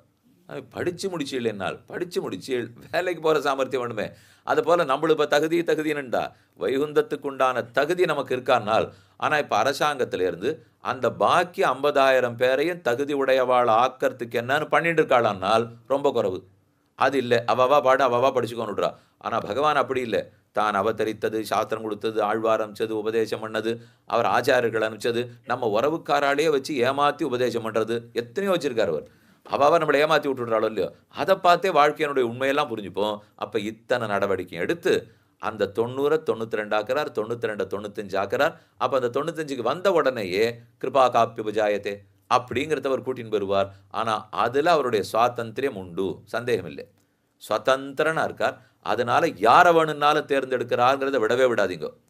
அப்ப அங்க என்ன ஒரே ஒரு கேள்வி நிற்கும்னால், இது கூட எங்களுக்கு புரியுறது. தகுதி யாருக்கு வருதோ நன்னா முதிர்ச்சி அடைச்சுன்னு போறார். ஆருக்கு அது வந்துருத்தோ கூண்டு போயிட்டாருங்கிறீர். ஆனால் இப்ப அந்த 95 கீழே இருக்கிறவா, 50 கீழே இருக்கிறவா, 30 கீழே இருக்கிறவாள்லாம் கிடையவே கிடையாதா அப்போ? நாங்கள்லாம் அப்ப போறதே இல்லையானால், இப்ப இது சொன்னது யாரோ சிலரை தேர்ந்தெடுத்து மோட்சம் போறாருங்கிற பெருமானுடைய தன்மை. இன்னொரு தன்மை ஏற்கனவே சொல்லியிருக்கேனே, பகவானிடத்துல சௌஹார்தம்ங்கிற ஒரு குணம் இருக்கு. அதோட சயனிச்சுட்டு இருக்கார். அந்த குணம் எப்பவும் என்ன யோசிச்சுட்டு இருக்கும்னால், எல்லாரும் மோட்சம் போகணும்னு யோசிக்கும். இப்ப இது ரெண்டும் அவர்கிட்ட இருக்கிற பெரிய வினோதமான குணம். இதையும் கொஞ்சம் ஆழ்ந்து சிந்திச்சு பார்க்கணும், அதையும் ஆழ்ந்து சிந்திச்சு பார்க்கணும். நான் நினைக்கிறவனுக்கு மோட்சம் கொடுப்பேன். இது ஒரு குணமா? எல்லாரும் மோட்சம் போகணும்னு ஆசைப்படுறேன். இது இன்னொரு குணமா? இது ரெண்டும்லாம் நம்மகிட்ட வரவே வராது. இப்படிலாம் என்னதுன்னே நமக்கு யோசிக்க தெரியாது. சுவாமி எங்களுக்கு பிடிச்சவான்னா பண்ணிப்போம், மற்றவெல்லாம் தள்ளு. இதுதான் நமக்கு தெரியும். ஆனா அவருக்கு இந்த மற்றவர்கள்னே ஒண்ணு தெரியாதே. அனைத்தும் தனக்கு சரீரம். அதனால யாரா இருந்தாலும் மோட்சத்துக்கு போய் ஆகணும். அந்த சௌஹார்தம் இருக்கவே, இப்ப நம்ம ரெண்டும் ஒண்ணுக்கொண்ணு முட்டின்றதுன்னு சொன்னேனே, ஞானமா, இச்சையா, பிரயத்தனமாங்கிறதுக்கும், மோட்சம் போகணும்னு வர்றதுக்கும், இது ரெண்டும் அனாதிகால பாபங்களும், இந்த ரெண்டும் ஒண்ணுக்கொண்ணு பகையா இருக்குன்னு பார்த்தோமோ இல்லையோ, இதுக்கு ஒரு 3வது சக்தி வேணும்னு பார்த்தோமே, அந்த 3வது சக்தியை சௌஹார்தம்னே வச்சுக்கலாம். எப்போ எல்லாரும் மோட்சம் போகணும்னு நினைச்சுட்டாரோ வேற வழியே கிடையாது. அப்ப யாரா இருந்தாலும் இந்த சண்டை ஓச்சுத்தான் ஆகணும். இது ரெண்டுத்துக்குள்ள இருக்கிறது ஒன்று சரிப்பட்டு ஆகணும். இப்போ நான் ஒன்று சொல்றேன். ஒரு தட்டை எடுத்துப்போம். அந்த தட்டை இப்படி நேரா வச்சுட்டு இருக்கேன்.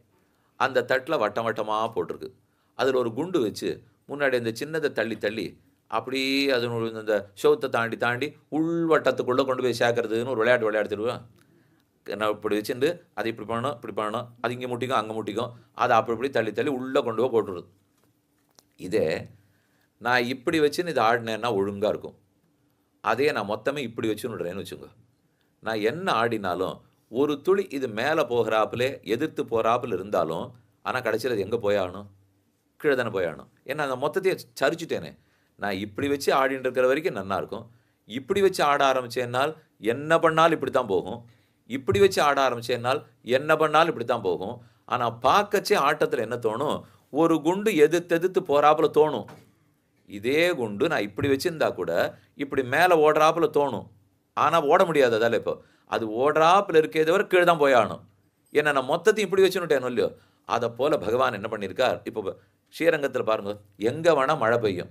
பெய்தா கோவில்லாம் நன்னாத்தான் போயிட்டு இருக்கோம். நடந்து போகிறச்சே சமதளத்தில் தான் இருக்கும். நம்ம ஒன்றும் சாயலே விழுந்துள்ள. ஆனால் எங்கே ஜலம் கொட்டி தின்னாலும் சந்திர புஷ்கரணிக்கு வந்துடும். சுவாமி அவ்வளோ பெரிய கோவில் இல்லையானால், ஆமாம், கூரத்தாழ்வான சன்னதி வாசலில் ஜலம் கொட்டினாலும் சந்திர புஷ்கரணிக்கு வரும். கிழக்கு கோபுர வாசலில் கொட்டினாலும் சந்திர புஷ்கரணிக்கு வரும். தாயார் சன்னதி வாசலில் கொட்டினாலும் சந்திர புஷ்கரணிக்கு வரும். ஏன்னால் மொத்த கோவிலும் சந்திர புஷ்கரணி நோக்கி இருக்கு. அது நடுவில் கரணிக்கை ஆட்டம், தாமரையினுடைய மொட்டை போலே அதை சுற்றி அட்ட தளங்களாட்டம் அட்ட தீர்த்தங்கள் இருக்கு, ஊர் முழுக்க இருக்கு. அப்போ எங்கே தீர்த்தம் எங்கே கொட்டி தின்னாலும் சந்திர புஷ்கரணிக்கு வந்துடுறது இல்லையோ. ஏனால் அப்படிதான் வாட்டம்ன்றா. இப்போ ஏன் இது புரிய மாட்டேங்குதுன்னா, இதனால வாட்டம் போயிடுது. தரை போடச்சு இப்போ யார் வாட்டம் வைக்கிறா? வாட்டம் வைக்காததுனால தான் அலம்பாதேன்னுட்டா. நமக்கு அது குனிய வேண்டான்னு உடனே திருப்தியாக போச்சு. இது எங்கே போய் எதனால ஆபத்து வரும்னே நமக்கு சொல்ல தெரியாது. இப்போ அது ரொம்ப சமதளமாக இருக்குது, கையில் நீளமாக ஒரு குச்சியை வச்சுங்கோ, இப்படி இப்படி பண்ணினா முடிஞ்சு போயிடுங்கட்டா. வாட்டமே மறந்து போச்சு, ஒத்துரும் வைக்கிறது இல்லை, அலம்புறதையே விட்டுட்டோம் இல்லையோ. அலம்பினா வாட்டம் ஞாபகம் வந்திருக்கும். இந்த வாட்டம் எதுக்கு வைக்கிறாள்னால், சர்வேஸ்வரன் மொத்தத்தையும் வாட்டம் வச்சு நீ அதுக்கு உள்ள எத்தனை ஆடினாலும் கடைசியாக எல்லாம் வைகுந்தம் புகுவது மன்னவர் விதியே என்ன அதை நோக்கி வாட்டம் வச்சுட்டார். வச்சுத்தான் ஜெகத்தையே சிருஷ்டிச்சிருக்கார். அமைப்பே இப்படித்தான். இப்படின்னு பிற்பாடு அப்போ அந்த வாட்டமே மூணாவது சக்தி இல்லையோ. நமக்குள்ளன்னு சண்டை போட்டுருக்கோம்னால் என்ன போட்டாலும் நீங்கள் எனக்கு போடலாம், அந்த குண்டு கொஞ்சம் எதிர்த்து வரா மாதிரி இருக்குது, போகிற மாதிரி இருக்குது, பக்கத்து வாட்டில் போகிற மாதிரி இருக்குது. ஆனால் அந்த குண்டு மெதுவாக நகர்ந்து கீழே வாட்டத்தை நோக்கி தான் போயாகணும். அப்படி ஒன்றும் தெரியவே இல்லையென்னால் இப்போ இந்த பூமி சுத்தின்ண்டே இருக்குங்கிறா தெரியுது தானே. நமக்கு யாரும் ஒன்று சுற்றி இல்லையே, நல்லா தானே உட்காந்துருக்கான். அப்போ சுற்றும், தலை சுற்றின்னு இருக்கலாமே தவிர மற்றபடி ஒன்று இப்போ சுத்தின்ண்டே இருக்கு இல்லையே. அப்போ இந்த பூமி சுத்தின்ண்டே இருக்குது, அது சுத்துற வேகம் அதன் வாட்டத்திலே. இன்னொன்று அந்த அந்த குண்டு ஒன்று வச்சு காட்டுறாலே பூமி பூகோள உருண்டை, அந்த உருண்டை கொஞ்சம் இப்படி தான் இருக்கும், அதை நேரம் வச்சிருக்காது. இப்போ அது நேரம் வச்சா நிற்காது, அது அதை நோக்கி வாட்டம் சாஞ்சிருந்தா தான் நிற்கும். அப்போ பூகோளத்திலேருந்து இந்த லோகத்தில் நித்திய விபூதி லீலா விபூதியிலேருந்து வாட்டம் வச்சு தான் அவர் சிட்டிக்கிறார். அந்த வாட்டம் அவரை நோக்கி போய்த்தான் ஆகணும். அதனால தான் கிருபா காப்பியுபஜாயத்தேங்கிறார். யாரிடத்துலையா இருந்தாலும் அந்த கிருப்பை பொழிஞ்சிடும். அப்போ வாட்டம் இருக்கவே வந்துட்டே இருக்குமோ இல்லையோ. அது நடுநடுவில் விளையாடிட்டு இருக்கு, மேலே போகிறது கீழே வருது, ஏதோ நிற்கும். இப்போ அதை மேலே இருக்கிற அந்த ஆட்டம் ஆடுறவர் பார்த்துட்டு இருக்கார். இது ரொம்ப இப்படி போயிட்டே இருக்கே, இப்போ எல்லாம் வரத்தான் போகிறது. இதை எடுத்து இப்போ கொடுப்போம், இதை எடுத்து இப்போ கொடுப்போம், இதை எடுத்து இப்போ கொடுப்போம், இவ்வளவு தான் பண்ணுறாரே தவிர அந்த இதேங்கிறதுல அவர் எந்த வம்பும் பண்ணுறதே இல்லை. யாரவனா எடுத்துப்பார். அது எதை எடுத்துப்பார்னால் கிட்ட நகர்ந்துன்னு இருக்கு, நல்லா மேலே போகிறது, இது கொடுப்போம் அப்படின்னு எடுத்துன்னு கொடுக்குற மாதிரி கொடுக்குறாருனால் இப்போ மொத்தம் 2 தன்மை அவர்கிட்ட பார்க்கணும். வாட்டத்தை வச்ச சௌஹார்தம் அது பெரிய தன்மை, அது யாருக்கும் வித்தியாசமே பார்க்காது, மொத்த பேருக்கும் சமமாக வாட்டம் வச்சுட்ட தன்மை. அடுத்தது 2வது தன்மை, அந்த வாட்டத்தில் துளி துளியாக நகர்ந்துன்னு இருக்கிறவனிடத்துல தன் சுவாதந்திரத்தால் தேர்ந்தெடுத்து கொடுக்குற தன்மை. இது 2மே உண்மை தானே. இப்போ இந்த 2ல் என்ன தப்பு? முதல்து எப்போ எல்லாருக்கும்னு பொதுவாகிட்டாரோ தப்பே சொல்ல முடியாது அவர்கிட்ட. இனிமே அந்த வாட்டத்தில் யார் வந்துன்னு இருக்காளோ அந்த தகுதியை கொஞ்சம் கொஞ்சமாக தகுதியை வளர்க்கறதுக்கு முயற்சி பண்ணாட்டாலும் தப்பு சொல்லியிருக்கலாம். அத்தனை முயற்சியும் பண்ணிகிட்டே இருக்கார். இவன் இன்னும் வளரணுங்கிறதுக்காக முயற்சியும் பண்ணிவிட்டார். அதுக்கப்புறம் அதில் இருக்கிற 4 பேருக்குள்ள தான் 6ன்னு தேர்ந்தெடுக்கிறாரோ கொடுக்க போகிறார். அதைத்தான் இங்கே ஏவம் சம்ஸ்ருதி சக்கரஸ்தே பிராமியமானே ஸ்வகர்மபிகி ஜீவே துக்காகுலே பிராப்தே கிருபா காப்பி உபஜாயத்தே. அந்த கிருபா காப்பி உபஜாயத்தேன்னு இருக்கோ இல்லையோ. அப்படியே நாங்கள் சுற்றின்னு இருக்கிறச்சே அப்படி யாருக்கு கிட்டக்க வராப்பில் இருக்கோ, ஆறு கொஞ்சம் முதிர்றாப்பில் இருக்கோ அவர்களிடத்துல கிருபையை காட்டணும் இல்லையா. அப்போ அது வரைக்கும் கிருபையை காட்டணும்னு கேட்க முடியுமோ? முடியாது. அப்போ அது வரைக்கும் எனக்கு எதுவுமே வராதா? சௌஹார்தம் வரும். நீங்கள் நல்லா அந்த 2ஐயும் பிரித்து பார்த்துக்கணும். இப்போ சௌஹார்தம் எல்லாருக்கும் பொது, கிருபா அருகில் வந்தவனுக்கு கிடைக்கும். அப்போ யார்கிட்டையும் கிருபையே காட்ட மாட்டாரானால் காட்டுவாரே, நிறைய பேர் அருகில் வந்தவன் இடத்துல காப்பார். அப்போ என்னிடத்துல காட்டலையென்னால் சௌஹார்தம் காட்டின்னு இருக்காரே. சுகிருத்துன்னா எல்லாரும் நன்னா இருக்கணுங்கிற எண்ணம், அந்த எண்ணத்தோட கிட்ட கொண்டு வரார். கிட்டக்க வந்துட்டாலும் இன்னும் அவங்ககிட்ட அனாதி கர்மம் இருக்கே. கிட்டக்க வந்துட்டு என்ன கர்மா தொலைஞ்சு போயிடுதா? அப்போ அந்த கர்மத்தை போக்கி ஆகணும் இல்லையோ. அவரிடத்துல தயையை காட்டி விடுறார், அவரிடத்துல கிருபையை காட்டுறார். இது அப்படியே வச்சுங்கோ. நீங்கள் இப்போ யோசிச்சுட்டு இருக்கலாம், பாட்டே காணுமே எதுக்கு சொல்லிட்டு இருக்கீருன்றப்போ இப்போ பாட்டுக்கு வருவோம். அன்று இவ்வுலகமளந்தாய் அடி போற்றி சென்னங்கு தென்னலங்கு செத்தாய் திரள் போற்றி பொன்னச் சகடமுதைத்தாய் புகழ் போற்றி கண்ணு குணிலாவெறிந்தாய் கடல் போற்றி குன்னு குடையாவிடுத்தாய் குணம் போற்றி என் வெண்ணுபகடுக்கு நின்கையில் வேல் போற்றி என்னு உன் சேவகமே ஏத்தி பரகொள்வான் இன்றி யாம் வந்தோம்னு வச்சுங்கோ. அன்றிலிருந்து நீ என்னை திருத்தறதுக்கு உண்டான முயற்சியெல்லாம் பண்ணிகிட்டே இருக்க, நீ சுகிருத்தா பண்ணிகிட்டே இருக்க. நான் கட்டத்தில் இன்னும் நகரவே இல்லை. இன்று யாம் வந்தோம். இன்னைக்கு நான் கட்டத்துக்கு வந்துட்டேன்னா, இன்னைக்கு என் கிட்டக்க வருதோ இல்லையோ. எப்போ கிட்டக்க வந்துட்டேனோ இறங்கு, கிருபையை பொழிவாய். எப்போ நான் வந்தேனோ இரக்கத்தை பிரார்த்திச்சிட்டாலோ இல்லையோ. அப்போ இரக்கங்கிறது தான் தயா கிருபா. இந்த தயையும் கிருபையும் இப்போ எங்களுக்கு வேணும். ஆனால் அதுக்கப்போ சௌஹார்தம் அது இருந்தால் தானே வந்திருக்க முடியும். இப்போ கிருபையை பொழின்னு கேட்டுவிட்டாள். அப்போ சௌஹார்தம் இருக்கானால் உலகம் அளந்தது சௌஹார்த காரியம், இலங்கை செத்தது சௌஹார்த காரியம், சகடமுதைத்தது சௌஹார்த காரியம், குணிலாவெறிந்தது சௌஹார்த காரியம், குடையாவெடுத்தது சௌஹார்த காரியம், வகைகெடுத்தது சௌஹார்த காரியம். அதெல்லாம் நீ பண்ண பண்ண அதனால் இன்றியாம் வந்தோம், இன்றியாம் வந்துவிட்டோம், இரக்கத்தை பொழிவாய். அப்படிங்கிறது தான் பாசுரத்தினுடைய அழகான அமைப்பு. அப்போ நாம் இத்தனை நாள் என்ன பார்த்துருந்தோமோ விஷயம் இதுதான். அப்போ இத்தனை பெருமாள் எதுக்கு பண்ணுறாருனால், சௌஹார்தம் இல்லாதவரா உலகத்தை தாவி அளந்து தன்னுடைய வாத்சல்யத்தோட காட்டியிருக்க போகிறார். இப்போ பெருமானுக்கு ஜன்யராகம் மேளகர்த்தா ராகம் 2 உண்டா? 72 ராகங்கள் மேளகர்த்தா ராகங்கள். அதுலேருந்து இதை சேர்த்தா அதை சேர்த்தா அதை சேர்த்தா ஜன்யராகம்லாம் வரும். அதை போல பெருமானிடத்திலே மேளகர்த்தா சிலது வச்சுன்னு இருக்கார். இது எங்கேயான்னு சொல்லியிருக்கான்னு என்ன கேட்காதீங்க, எங்கேயும் சொல்லலை. இப்போ நானாக சொல்லிட்டு இருக்கேன், மறந்து போயிடுங்க. ஏன்னா சாதாரணமாக எதையும் புஸ்தகத்தில் இருந்தால் சொல்லு, இல்லட்டா சொன்னியானா யார் என்ன என்னை கேள்வி கேட்பான்னு தெரியாது, பதில் நமக்கு தெரியாது, முழிக்கணும். அதனால் இருக்கிற புஸ்தகத்தை சொல்லிட்டு போயிடலாம். இருந்தாலும் ஒன்றும் தப்பு இல்லைங்கிறதுக்காக சொல்கிறேன். இப்போ மேளகர்த்தாவாக இருக்குது, அதுலேருந்து கலந்து கலந்து ஜன்யராகம் வருது இல்லையோ. இப்போ பகவானிடத்தில் சௌஹார்தம் இருக்குது. அந்த சௌஹார்தம் எப்படியெல்லாம் வெளிப்படுறது தெரியுமா? அடிப்படையில் நம்ம அச்செல்லாம் போடுறாளோ இல்லையோ, நம்ம வீட்டிலேயே கணிப்பொறி வச்சுருக்கோம், தட்டினா அச்சு போட்டது பாருங்க. அந்த அச்சு யந்திரத்திலே 3 வர்ணம் பொட்டு வச்சுருப்பா. 3 வர்ணம் தான் இருக்கும். ஆனால் அடித்தா 300 வர்ணம் அடிக்கும். அது எங்கேருந்து சுவாமி அடிக்கிறது? அப்போ 300க்கும் உள்ள சாயம் வச்சுருக்காளான்னால் 3த்துக்கு தான் சாயம் இருக்கும். அந்த சாயத்தை வச்சு நம்ம சொன்ன வர்ணத்தில் அது கலக்கும். இதையும் கலத்தா இதையும் கலத்தா அதுன்னு. அதை போல் அடிப்படையில் பார்த்தா பகவான்கிட்ட சௌஹார்தம், அதை வச்சுன்னு அவர் கலக்க ஆரம்பிக்கிறார். இப்போ சௌஹார்தத்திலேருந்து வாத்சல்யம் திரிவிக்ரமாவதாரம், சௌஹார்தத்திலேருந்து சௌசீல்யம் ராமாவதாரம், சௌஹார்தத்திலேருந்து பராபிபவன சாமர்த்தியம் அதோ சகடம் உதைத்தது, சௌஹார்தத்திலேருந்து விரோதி நரசன சீலத்துவம் அது கண்ணுகுணிலா விரிந்தது, சௌஹார்தத்திலேருந்து க்ஷமா பொறுமை அது குன்னுகுடையாவெடுத்தது, சௌஹார்தத்திலேருந்து வீரிய தீரிய பராக்கிரமம் அது வெண்ணு பகெடுத்தது. இப்படி அதிலேருந்து ஒவ்வொரு குணமாக ஒளிச்சிதறல். அத்தனைக்கு ஆதாரம் யார்? தாய். அவர் தான் சௌஹார்த சுகிருத்தா. நன்னா இருக்கணும்னால் நன்னா இருக்கணுங்கிறது வாத்சல்யமாறுது, நன்னா இருக்கணுங்கிறது சௌசீல்யமாறுது, நன்னா இருக்கணுங்கிறது க்ஷமாவாருது, நன்னா இருக்கணுங்கிறது சௌலபியமாறுது, நன்னா இருக்கணுங்கிறதுக்காக சக்கர தாழ்வாரை பிடித்து அழிக்கிறதுக்கும் போகிறார். எல்லாம் எதுக்குன்னால் நான் என் குழந்தை நன்னா இருக்கணும்னு நினச்சேனே. அது யார் நன்னா இருக்கணுங்கிற நினைவை அடிப்படையில் வாங்கிப்போம். அதுதான் அன்னியிலேருந்து பெருமான் செஞ்சுன்னு வந்திருக்கிற அனாதிகால பரம்பரையான கிருஷிகள். இந்த கிருஷினால இப்போ நாம் கிட்டக்க வரோம். வந்தவன் என்ன பிரார்த்திக்கிறார்? இறங்கு, எனக்கு தயையை கொடுன்னு பிரார்த்திக்கிறார். இப்போ இதற்கு ஒரு அழகான ஸ்லோகம் பார்ப்போம். இப்போ இரக்கம்ங்கிறது தான் தயா. தயையை பற்றி வேதாந்த தேசிகன் தயா சதகத்தில் சாதிக்கிறார். என்ன சொல்லியிருக்காருக்கும் பாட்டுக்கு என்ன தொடர்புன்னு பார்ப்போம். பொதுவாக முதல்ல புராண ஸ்லோகம் இருக்குது. தயானா என்னன்னு சொல்கிறது, அதாவது எத்தனாதபி பரக்லேஷம் ஹர்த்தும் யா ஹிருதி ஜாயதே, பிரயத்தனம் பண்ணி பிறருடைய கிளேசத்தை போக்குவதற்கு எந்த ஒரு எண்ணம் என் உள்ளத்தில் வருகிறதோ அந்த எண்ணம் தயை. பிறருக்கு கிளேசப்படுறா, அந்த கிளேசத்தை போக்கணுங்கிறது என்கிட்ட எண்ணம் வருது. நம்ம கூட அது வரும். கொஞ்சம் பிரயத்தனம் பண்ணோம்னா கிளேசத்தை போக்க பண்ண மாட்டோம், கிளேசப்படுவோம். ஆரோத்தர் வழியில் அடிபட்டிருந்தார், நான் வண்டியில் பக்கத்தில் போயின்னு இருக்கேன், 10 பேர் சுற்றி நிற்கிறா, கிளேசப்பட்டேன்.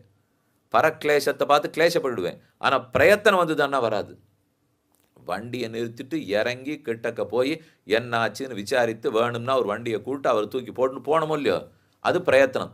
அப்போ பரக்லேசத்தை போக்குவதற்கு பிரயத்தனம் ஏற்படுற எண்ணம். இன்னொருத்தருடைய கிளேசம் துன்பத்தை போக்கணுங்கிற எண்ணம் வரணும், குங்கத்தை போக்கணுங்கிறதுக்கு பிரயத்தனம் வர வேண்டும். அப்போ எத்தனாதபி பரக்லேசம் ஹர்த்தும் யாகிருதி ஜாயத்தே இச்சா பூமிசுர சிரேஷ்ட சாதயா பரிகீர்த்திதா. சாதயா பரிகீர்த்திதா, அது தயான்னு சொல்லப்படுறது. ஒரு அரசனை பார்த்து சுவாமி சொல்லிட்டு இருக்காரு இங்கே, யாகிருதி ஜாயத்தே இச்சா. இச்சை வந்திருக்கு. எதுக்கு இச்சை வந்திருக்கு? பிறருடைய கிளேசத்தை போக்க அதற்கு எத்தனம் பண்ற அளவுக்கு போக இச்சை ஏற்படுமானால் அது தயா. அதுக்கு கூட ஒன்று சேர்த்துங்க, அந்த இச்சை வந்துடுத்து ஒரு வேளை ஏற்கனவே அவர் நமக்கேதான் நல்லது பண்ணவராக இருந்திருந்தால் அப்போ கிடுகிடுன்னு ஓடி போய் பண்ணுவோமோ இல்லையோ, அப்படி இருக்கக்கூடாதுங்கிறார். இப்போ நான் இவருக்கு பண்ணி வச்சா நாளைக்கு இவர் ஒரு நல்லது பண்ணுவார்னு இருக்குமோனால் அந்த நிலைமையிலே இருக்கக்கூடாதுங்கிறார். அப்போ என்னுடைய ஒரு பலத்தை எதிர்பார்க்காமல் இவன் பண்ணத்துக்கு நான் திரும்பி பண்ணால் அது தயை இல்லை, அது பிரத்யுபகாரம். நாளைக்கு பண்ண போறாருங்கிறத எதிர்பார்த்துன்னு பண்ணிவிட்டேன்னால் முதலீடு, அதுவும் தயை இல்லை. அது இன்னைக்கு பண்ணி வைப்போம் நாளைக்கு கிடைப்போங்கிறதுக்காக. இந்த ரெண்டுமே கூடாதுன்னுட்டார். அப்போ பண்ணவனுக்கு பண்ணியிருக்கக்கூடாது, பண்ணிடுவான்கிற எதிர்பார்ப்பு இருக்கிற இடத்துல பண்ணக்கூடாது. அவன் கிளேசத்தை போக்குற இச்சை வரணும். அதற்கு பிரயத்தனம் பண்ற அளவுக்கு இச்சை வரணும். வந்தால் தயா. இந்த குணம் இப்போ பகவானிடத்தில் இருக்கோன்னால் இருக்கே. ஏன் பாருங்க, ஒவ்வொரு சட்டத்தையும் வச்சு பார்க்கணும். ஸ்லோகம் இப்போ சட்டத்தை சொல்லிடுது. இது ஒவ்வொன்றும் இப்போ பெருமானிடத்தில் இருக்கான்னு பார்த்தால், அன்று இவ்வுலகமளந்தாய் அடி போற்றி தயா காரியமாக வாத்சல்யத்தை காட்டினார். எல்லார் தலையிலையும் திருவடியால் அளந்தார். என்ன ஆபத்தை போக்குறதுக்கு? அகங்காரத்தில் போய் சிக்கி நொடுத்து உலகம் 3 லோகத்தையும் மகாபலி சக்கரவர்த்தி பிடிங்கின்னு போயிட்டான். தன்னுதுன்னு அவன் நினச்சிக்கிறான். மீட்டு கொண்டு வந்தாக வேண்டும். இதுக்கு ஏதான மகாபலியால் இவருக்கு நன்மையா? ஏதான் அவர்கிட்ட முன்னாடி பின்னாடி கொடுக்கல் வாங்கல் இருக்கா?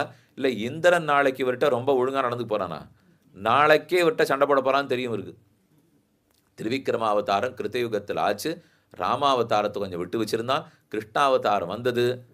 ஏன் அவ்வளவெல்லாம் அத்தனை லட்சம் வருஷம் போரில்?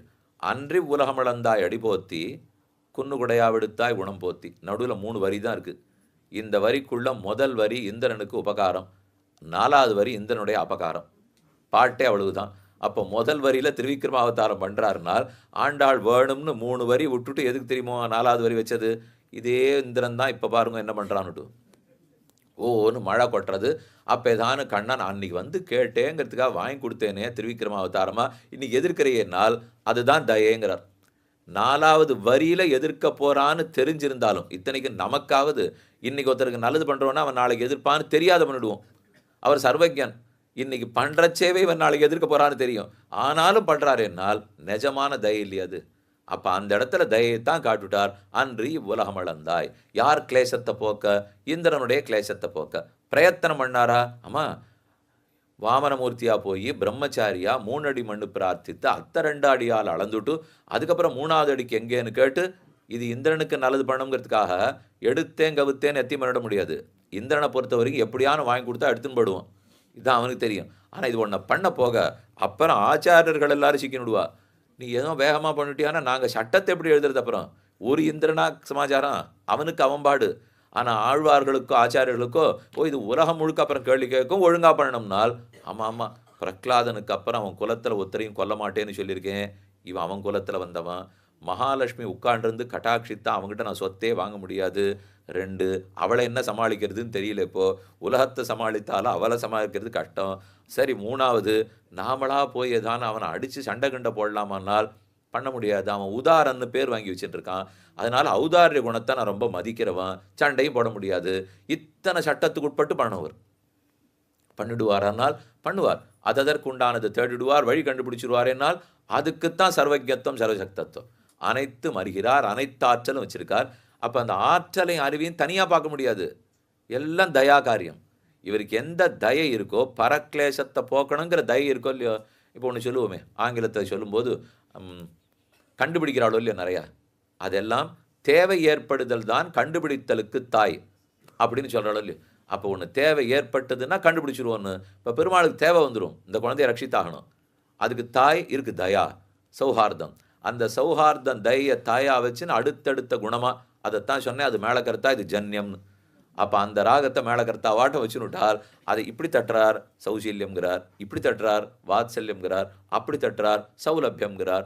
அது என்னவோ ஆசிரித தயாக்ஷாந்த ஔதாரியம் ரதிம சமதா சௌகிருத திருதி என்ன நிறந்த கல்யாண குணங்களோட இப்படித்தான் ஒளிச்சதரலா இருக்காருங்கிறதுக்கு தான் ஒவ்வொரு குணத்தையும் ஒவ்வொரு வரியில் சொல்லிட்டான். அன்றி உலகளவந்தாய் அடி போற்றினா ஒரு குணம், சென்னங்கு தென்னலங்கைத்தாய் திரள் போற்றினா ஒரு குணம், பொன்னச்சகட முதைத்தாய் புகழ் போற்றினா ஒரு குணம். இந்த குணங்களத்தின் எங்கேருந்து வந்ததுனால் இந்த தயாலேருந்து 100 பிரமாணம் இருக்கு. ஆத்மவத்து சர்வபூதேஷு யோ ஹிதாய சுபாயச்ச வர்த்ததே. தனக்கு ஹிதத்தையும் சுபத்தையும் எல்லாரும் நினைப்பானோ இல்லையோ, அதே போல பிரத்தியாருக்கும் எல்லா ஜீவராசிகளுக்கும் ஹிதத்தையும் சுபத்தையும் யார் நினைக்கிறானோ, தனக்கு ஹித சுபத்தை நினைத்தா போலே எல்லாத்துக்கும் ஹித சுபத்தை நினைத்து சததம் ஹிருஷ்டா கிரியாகி ஏஷா தயாஸ்மிருதா. சததம் ஹிருஷ்டா, தனக்கு நல்லத்தையே நினச்சி சந்தோஷப்படுறா போலே பிரத்தியாருக்கு நல்லதையே நினச்சி சந்தோஷப்பட்டுண்டு ஆனந்தமாக அதுக்கு பிரயத்தனப்பட்டுட்டே இருக்கானோ இல்லையோ, அப்படி இருக்கிறவன் தயையுடையவன். அவனைத்தான் தயாளுன்னு சொல்லியிருக்கார் சுவாமி. இன்னொன்று சொல்கிறார், இப்போ விருஷகிரி கிரகமேதி குணாக போத பல ஐஸ்வர்ய வீரிய. போதம் பலம் ஐஸ்வர்ய வீரிய சக்தி முகாக. ஞானபல ஐஸ்வர்ய வீரிய சக்தி தேஜஸ்ன்னு 6 குணங்கள் சொல்கிறோம். பிரம்மத்துக்கு இருக்கிற இந்த 6 குணங்களுமே ஞானமோ பலமோ ஐஸ்வர்யமோ சக்தியோ வீரியமோ தேஜஸோ எல்லாம் விஷகிரி கிரகமேதி குணாக. இதெல்லாம் பெருமானுடைய குணங்கள். விஷகிரிநாதனான திருவேங்கடமுடையான் கிரகமேதி குணாக. அவர் பெரிய குடும்பஸ்தரம். கிரகமேதினா இல்லறத்தவன். இல்லறம் அல்லது நல்லறம் இல்லைன்னு தெரிஞ்சு வச்சுருக்காராம். எத்தனை பேர் இருப்பா? அட்டை வச்சிருக்கிறோ, அதில் 6 மனைவி 6 குழந்தைகள்லாம் போட்டிருக்காரானால் உலகமே அட்டைன்னு விட்டாரோ. பிரபஞ்சம் முழுக்க நம்ம அட்டை. அப்போ இந்த வயசாக எடுத்துன்னு அட்டையிலேருந்து தனி அட்டை, ஒரே அட்டை, 2வது அட்டையெல்லாம் இங்கே கிடையவே கிடையாது.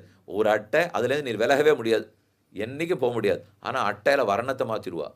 முதல் அட்டை முதல் வர்ணம் விட்டா பத்தாத்மான்னு அர்த்தம். அடுத்தது வர்ணத்தை மாற்றிட்டா முக்தாத்மமுக்ஷுன்னு அர்த்தம். அடுத்து அது ரொம்ப சின்ன அட்டை, அதில் மட்டும் நிறையா பேர் இருக்கவே மாட்டான். பத்தாத்மான்னா நிறைய பேர் கொடுத்துருவா. முமுக்ஷு வந்து வாங்கிட்டே போல சுவாமி. யாரானு மோட்சம் போகணுங்கிற ஆசையோட சம்சாரத்தில் இருந்தால் அது பச்சை வர்ணத்தில் அட்டை கொடுப்பாளாம்னால் இல்லை. சரி, அதுக்கப்புறம் முக்தன் இருக்கா, அட்டை இங்கெல்லாம் அனுப்பிச்சுடுவா, அது அங்கே போடும். நித்தியாத்மானால் அட்டையே கிடையாது. அவள் எப்போ நித்தியமாக நித்திய மண்டலத்திலே இருப்பாள்னா. இப்போ இது மாறுறதோ இல்லையோ, மொத்தம் கிரகமேதி. இந்த குடும்ப அட்டையை வச்சுட்டு எல்லாரும் தான் நினைக்கிறார்.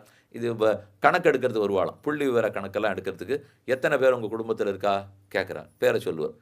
உமக்கு இப்போ மாதத்துக்கு எவ்வளவு படி சக்கரை வேணும், எவ்வளோ பெரிய அரிசி வேணும்னு கேட்பா. உமக்கு சாப்பிட்றதுக்கு எவ்வளோ அரிசி வேணும்னு உடனே அவன் சொல்கிறான் 30 படி வேணும்னா. என்னது, நீரா 30 படி சாப்பிட போறீர்னா? என் குடும்பத்தில் 4 பேர் இருக்கா. அப்போ நான் உனக்குன்னா கேட்டேன்னால், நான் குடும்பத்தலைவன் சொல்லச்சே 4 பேரை சேர்த்து தான். இதுக்கு என்ன நானா சொல்ல போறேன்னால், இதே வார்த்தை இப்போ பெருமாள் நான் சொன்னா என்னாகும்? சொன்னால் அசேஷ சிதச்சித்து வஸ்து சேஷினே சேஷ சாயினே நிர்மலானந்த கல்யாண நிதையே விஷ்டவேலமா என்று தன்னுடைய அவயவங்களாக தனக்கு அத்தனையுமா படைக்கிறச்சே எப்படி அவயவத்தை மாற்றினார்னு பார்த்தோமே. அந்த மொத்த அவயவங்களோடு சேர்த்து நான்கிறார். அப்போ பிரம்மம் நான் சொன்னால் அதற்குள்ள இனிமே பாக்கி இல்லாத அத்தனை பேரும் அடக்கம். அவர் தான் கிரகமேதி, பெரிய குடும்ப தலைவனாக இருக்கார். அப்போ விஷகிரி கிரகமேதி குணாகா போத ஐஸ்வர்ய பல வீரிய சக்தி தேஜஸ் எல்லாம். இது இத்தனையும் தோஷாபவேயு. இந்த 6 குணங்களும் தோஷமாக படுங்கிறார். ஏன் நல்ல குணம் தானே 6மே என்னால் வாஸ்தவம் தான். ஆனால் பாருங்கோ, தோஷாபவேயு ஏதே எதி நாம தயா துவயாவினா. ஹே தயாதேவியே, ஒருவேளை நீ மட்டும் அவரிடத்துல இல்லாத இருந்துட்டே, இந்த 6 தோஷம். தேவரீர் கூட இருந்தீர்னால் இந்த 6 குணம். ஞானபல ஐஸ்வர்ய வீரிய சக்தி தேஜஸுகள் 6 சிறந்த குணமாக இருக்கும். எப்போ தய இருந்தா. தய இல்லாட்டால் சொல்லக்கூடாதுன்னு தேசிகன் சொல்லிட்டார். தய இல்லாட்டால் ராவணனிடத்துலையும் இந்த 6 இருந்ததேன்னு விட்டார். இருந்ததே. ஞானம் பலம் ஐஸ்வர்யம் வீரியம் சக்தி தேஜஸ் அவன்கிட்ட தான் இருந்தது. ஹிரண்யகசிபுட்ட இருந்தது, கம்சன்ட்ட இருந்தது. அப்போ ஏன் தோஷம்னு சொல்றீங்கனால் தய இல்லையே. அவரிடத்துல தயை இருந்ததுன்னா குணம்னு சொல்லியிருப்போம். தேவரிடத்துல தயையினால தான் இது, அதனால தான் பெருமைன்னு சொல்லியிருக்கோம்னால். இப்போ பார்க்கணும், அன்று இவ்வுலகமளந்தாய் அடி போற்றி என்ன குணத்தை காட்டினார்? அன்று எப்போ உலகத்தை எல்லாம் தாவி அளந்தாரோ 2 அடி 3 அடி மண்ணு பிரார்த்திக்கிறார். ஆனால் 2 அடியால் காரியத்தை முடிச்சுட்டார். அப்போ 3 என்னது, 2 அடி என்னது? 3 அடி அவர் எப்பவும் கொஞ்சம் கேட்கச்சே 10 ரூபாயை வாங்கிக்குங்க. 8 ரூபா செலவுன்னா கூட அது அப்படியே கூட்டி குறைச்செல்லாம் பார்த்தா மொத்தமாக பண்ணால் 10 வரும் அப்படின்னு வாங்கி வச்சுக்கிறாளோ இல்லையோ. வாங்கி வச்சுன்னுட்டு நீங்கள் 7லேயே முடிச்சுங்க, அது உங்கள் சாமர்த்தியம். அப்போ பெருமாள் 3 அடி வாங்கினுட்டார். அவருக்கு எப்பவுமே இந்த 3ல் ஒரு ஆசை. பதத்திரயத்தில், ரகசியத்திரயத்தில், அக்ஷரத்திரயத்தில், சாந்தி திரயத்தில், புலிக திரயத்தில், தத்துவத்திரயத்தில், மண்டபத்திரயத்தில். அவருக்கு இந்த திரயத்தில் ஆசை. போய் 3 அடி மண் வாய் வந்த வழக்கத்தில் 3ன்னுட்டார். சரின்னு அவனும் 3 அடி மண்ணை கொடுத்துட்டான். இப்போ அளக்கணும்னு பார்க்குறச்சே ஒன்றும் விஷயமே இல்லை போல் இருக்கே. ஒரே அடியில் கூட அளந்துருக்கலாம். சரி அளப்போன்னு 2 அடியில் அளக்கிறார். அந்த 2 அடி அளக்கிறதுக்கு காரணம் என்ன தெரியுமோ? இந்த 2 தான் பெரிய சம்சாரத்துக்கு 2 விஷ வித்துக்கள். 2 வித்து இருக்கான். இப்போ உலகம் மாடி மாறி நம்ம பிறக்கிறோம், திரும்ப திரும்ப இறக்குறோம். இது புனரபி மரணம், புனரபி ஜனனம், புனரபி ஜனரி ஜடரே சயனம் என்ன ஆதிசங்கர பகவத்பாதர் சொன்னா போலே மீண்டும் மீண்டும் மாறி பிறக்கிறோமோ இல்லையோ. இதுக்கு எது? அனாத்மனி ஆத்ம புத்தி அஸ்வே ஸ்வமிதியா மதி. அனாத்மனி ஆத்ம புத்திங்கிறது தான் தேகாத்மாபிமானம். தேகமே ஆத்மா நினைக்கிறோம், அகங்காரம். அஸ்வே ஸ்வமிதியா மதி, தன்னது அல்லாததை தன்னதுன்னு நினைக்கிறது. ஆத்மாவையே ஆத்மா நினைச்சுட்டால், ஆத்மாவையே தேகத்தையே ஆத்மா நினைச்சால் அகங்காரம். அதை தவிர மற்றது எல்லாத்தையும் என்னது என்னதுன்னு நினைச்சால் மமகாரம். இந்த ரெண்டு எது தெரியுமோ? சம்சார தரு, சம்சாரம்ங்கிற பெரிய மரத்துக்கு த்விதா, இரண்டு விதமான விஷ வித்துக்கள். இந்த வித்தை வச்சாலும் சம்சாரம், இந்த வித்தை வச்சாலும் சம்சாரம். இந்த ரெண்டு தான் சுவாமி விஷ வித்து. இந்த ரெண்டையும் அடக்கி பெருமாள் ஆளணுமோ இல்லையோ? அகங்காரம் மமகாரம்ங்கிற ரெண்டு வித்தை தன் திருவடிக்கு கீழே போட்டு தேய்ச்சது தான் திருவிக்கிரம அவதாரம். அதனால் இது என்னமோ நம்ம இந்த லோகத்தை அளந்தார் அந்த லோகத்தை அளந்தாருங்கிறது இல்லை. இப்போ இல்லைன்னா மூணாவது அளந்துருப்பாரு. அவர் ஏன் ரெண்டோட முடிச்சிட்டாருன்னா, ரெண்டு தானே விஷ விதைங்கிறது. சாஸ்திர வாக்கியத்தில் சம்சாரத்துக்கு ரெண்டு தான் விதைங்கிறது. ஆழ்வார் தமிழ் படுத்திட்டார். நீர் நுமது எண்ணிவை வேர் முதல் மாய்த்து இறை சேர்மின் உயிர்க்கதன் நேர்நிறை இல்லை. ரெண்டு தான் உங்களை தடுக்கிறது. நீர் நுமது எண்ணிவை வேர் முதல் மாயுங்கோ, அதனால தான் வித்துன்னு சொன்னேன். வேரோட கல் எரிஞ்சிருங்கோ, எரிஞ்சா என்ன கிடைக்கும்? இறை சேர்மின். தடுக்கிறதுக்கு ஒன்றுமே இல்லைங்கிறார். நீர் நுமதுங்கிறத தொலைச்சி விட்டினால் இறை சேர்மின். நம்மள வீட்டில் விசாரித்தார், அது என்ன நடுவில் வேற ஒன்றும் பண்ணவே வேண்டாமானால், வேண்டாமே. ஏன்னால் நடுவில் நடக்க வேண்டியதுதான் அன்னிலேருந்து நடந்துட்டு இருக்குன்னு சொல்கிறேனே. ஈஸ்வர பிரயத்தனம் விடாமல் இருந்துன்னு தான் இருக்குது. அதை தடுக்கிறது நீர் நுமதுங்கிறது. விடுங்கோ, தானே பிரயத்தனம் பலிச்சிட போகிறது. நீங்கள் பிரயத்தனம் எப்பவும் பண்ண போகிறது இல்லையே. அவருடைய பிரயத்தனம் சதா இருக்குது, சர்வதா இருக்குது. இருக்கும்போது நீர் நுமதுங்கிறத வச்சுன்னு தடுக்கிறீர்கள். வேறு முதல் மாயுங்கோ இறை சேர்மின் உயிர்க்கதன் நேர்நிலை இல்லை.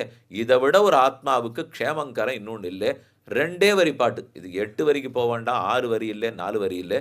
முதல் 10 2ஆம் திருவாய்மொழியிலே சாதித்தார். வீடு மின் முத்தமும் வீடு செய்து உம்முயிர் வீடுடையானுடைய வீடு செய்மினே மின்னின் நிலையில மண்ணுயிராக்கள் என்னுமிடத்திற உள்ளுமின் நீரே நீர் நுமது என்னிவை வேறு முதல் மாய்த்து இறை சேர்மின் உயிர்க்கதன் நேர்நரை இல்லே. இதை பெருமாள் அளந்து முடித்தது தான் திருவிக்கிரமாவதாரம். அப்போ அன்றி உலகமளந்தாய் அடி போற்றி இன்றியாம் வந்தோம் இறங்கு. இன்னைக்கு நாங்கள் வந்திருக்கோம், அதுக்குன்னு இரக்கத்தை காட்டணும்னால் இந்த கடைசியில் இறங்குன்னு சொன்னது தயா. அப்போ ஒவ்வொன்றுலையும் சொன்னது ஞான பல ஐஸ்வர்ய வீர்ய சக்தி தேஜஸ். அதை கிளப்பி விட்டது சௌஹார்தம். ஆரம்பத்தில் இருக்கிற சௌஹார்தனத்தினால இதெல்லாம் ஏற்படுறது. ஒவ்வொரு அவதாரத்தில் ஒவ்வொன்றும் காட்டுறார். ஆண்டாள் பிரார்த்தனை, இப்போ அடியனிடத்தில் தயையை காட்டலாமே, இரக்கத்தை காட்டலாமேனால் ஏன்னு பாருங்க. எதற்காக நீ திருவிக்கிரம அவதாரம் பண்ணே யோசிச்சு பாரு. அதன் பலமா இன்றியாம் வந்தோம் இறங்கு. எதற்கு லங்கைக்கு நீ நடந்து போனே யோசிச்சு பாரு. அதன் பலமா இன்றியாம் வந்தோம் இறங்கு. நீ ஏதோ ஒன்றை எதிர்பார்த்து அந்தந்த அவதாரத்தை பண்ற, அதாவது பலிச்சு இப்போ நாங்கள் கிட்டக்க வரோம், அப்போ இறங்கு. அப்போ தேவரின் தயை காட்ட வேண்டும். அப்போ எதை எதிர்பார்த்து பண்ணார்? அகங்கார மமகாரத்தை 2 அடியால் தொலைப்போம். திருவிக்கிரமாவதாரத்தை செய்தீரா? தொலைஞ்சு வந்துட்டோமே. நாங்கள் தான் வந்தோங்கிறது 22ஆம் பாட்டிலேருந்து சொல்கிறோமே. ஏற்ற கலங்கள் எதிர்பொங்கி மீதளிப்ப அங்கேயே ஆரம்பித்தோம். வள்ளல் பெரும்ப சுக்கள் ஆற்றப்படைத்தான் ஊற்றமுடையாய் பெரியாய் தோற்றமான் என்ன சுடர் மாற்றார் உனக்கு வலி தொலைந்துன் வாசற்கண் சொன்னோம். அபிமான பங்கமாய் வந்து நின் பள்ளிக்கட்டிற்கீழே. தேவரீர் பாட்டை அந்தந்த சமயத்தை சரியாக கேட்க மாட்டேங்கிறீர். நாங்கள் ஒழுங்காக சொல்கிறோம். கார்த்தால வேளை ரொம்ப சுகுமாரர் தேவரீர் சயனிச்சின்னு இருக்கு போல் இருக்கு. அந்த நித்திரையிலேருந்து எழுந்திருக்கணும் நானும் சொல்லிகிட்டே இருக்கேன். நீரானா சயனிச்சின்னு இருக்கீர். அப்போவே சொன்னேன், அகங்கார மமகாரத்தை தொலைக்க திருவிக்கிரம ஆதாரம் பண்ணீர், எங்களுக்கு அது தொலைஞ்சு கொடுத்துன்னு சொல்லிவிட்டேன். அப்போ தொலைந்த பிற்பாடு இது தடுத்துன்னு இருந்தது. தய நம்ம தலையில் விழவிடாத தடுக்கிறது. அதில் இன்னொரு ஆச்சரியம், தய நம்ம எப்பவும் நினைக்க பார்க்கும். அதை நினைக்க விடாத நம்ம அகங்கார மமகாரத்தை வச்சு தடுத்துன்னு இருக்கோம். அந்த தடுப்பை விலக்கிட்டோம்னால் தயையில் நனைஞ்சிடுவோம். இது புரியறது இப்போ. அப்போ அதை போக்கணும்னு நம்ம போக்கிட்டோன்னு ஆண்டாள் சொன்னால் போக்கினா இறங்குன்னு பிரார்த்தித்தாள். நீ இன்னொன்று கேட்கலாம், ஈஸ்வரனுடைய சௌஹார்தம் ஆதியிலேருந்து இருக்குன்னு சொன்னீரே, அதையும் நான் தடுத்துட்டாள். அவருடைய சௌஹார்தம் இருக்கா? அந்த சௌஹார்தத்தையும் நான் தடுத்துட்டாளானால் முடியாது. ஏன்னு பாருங்க.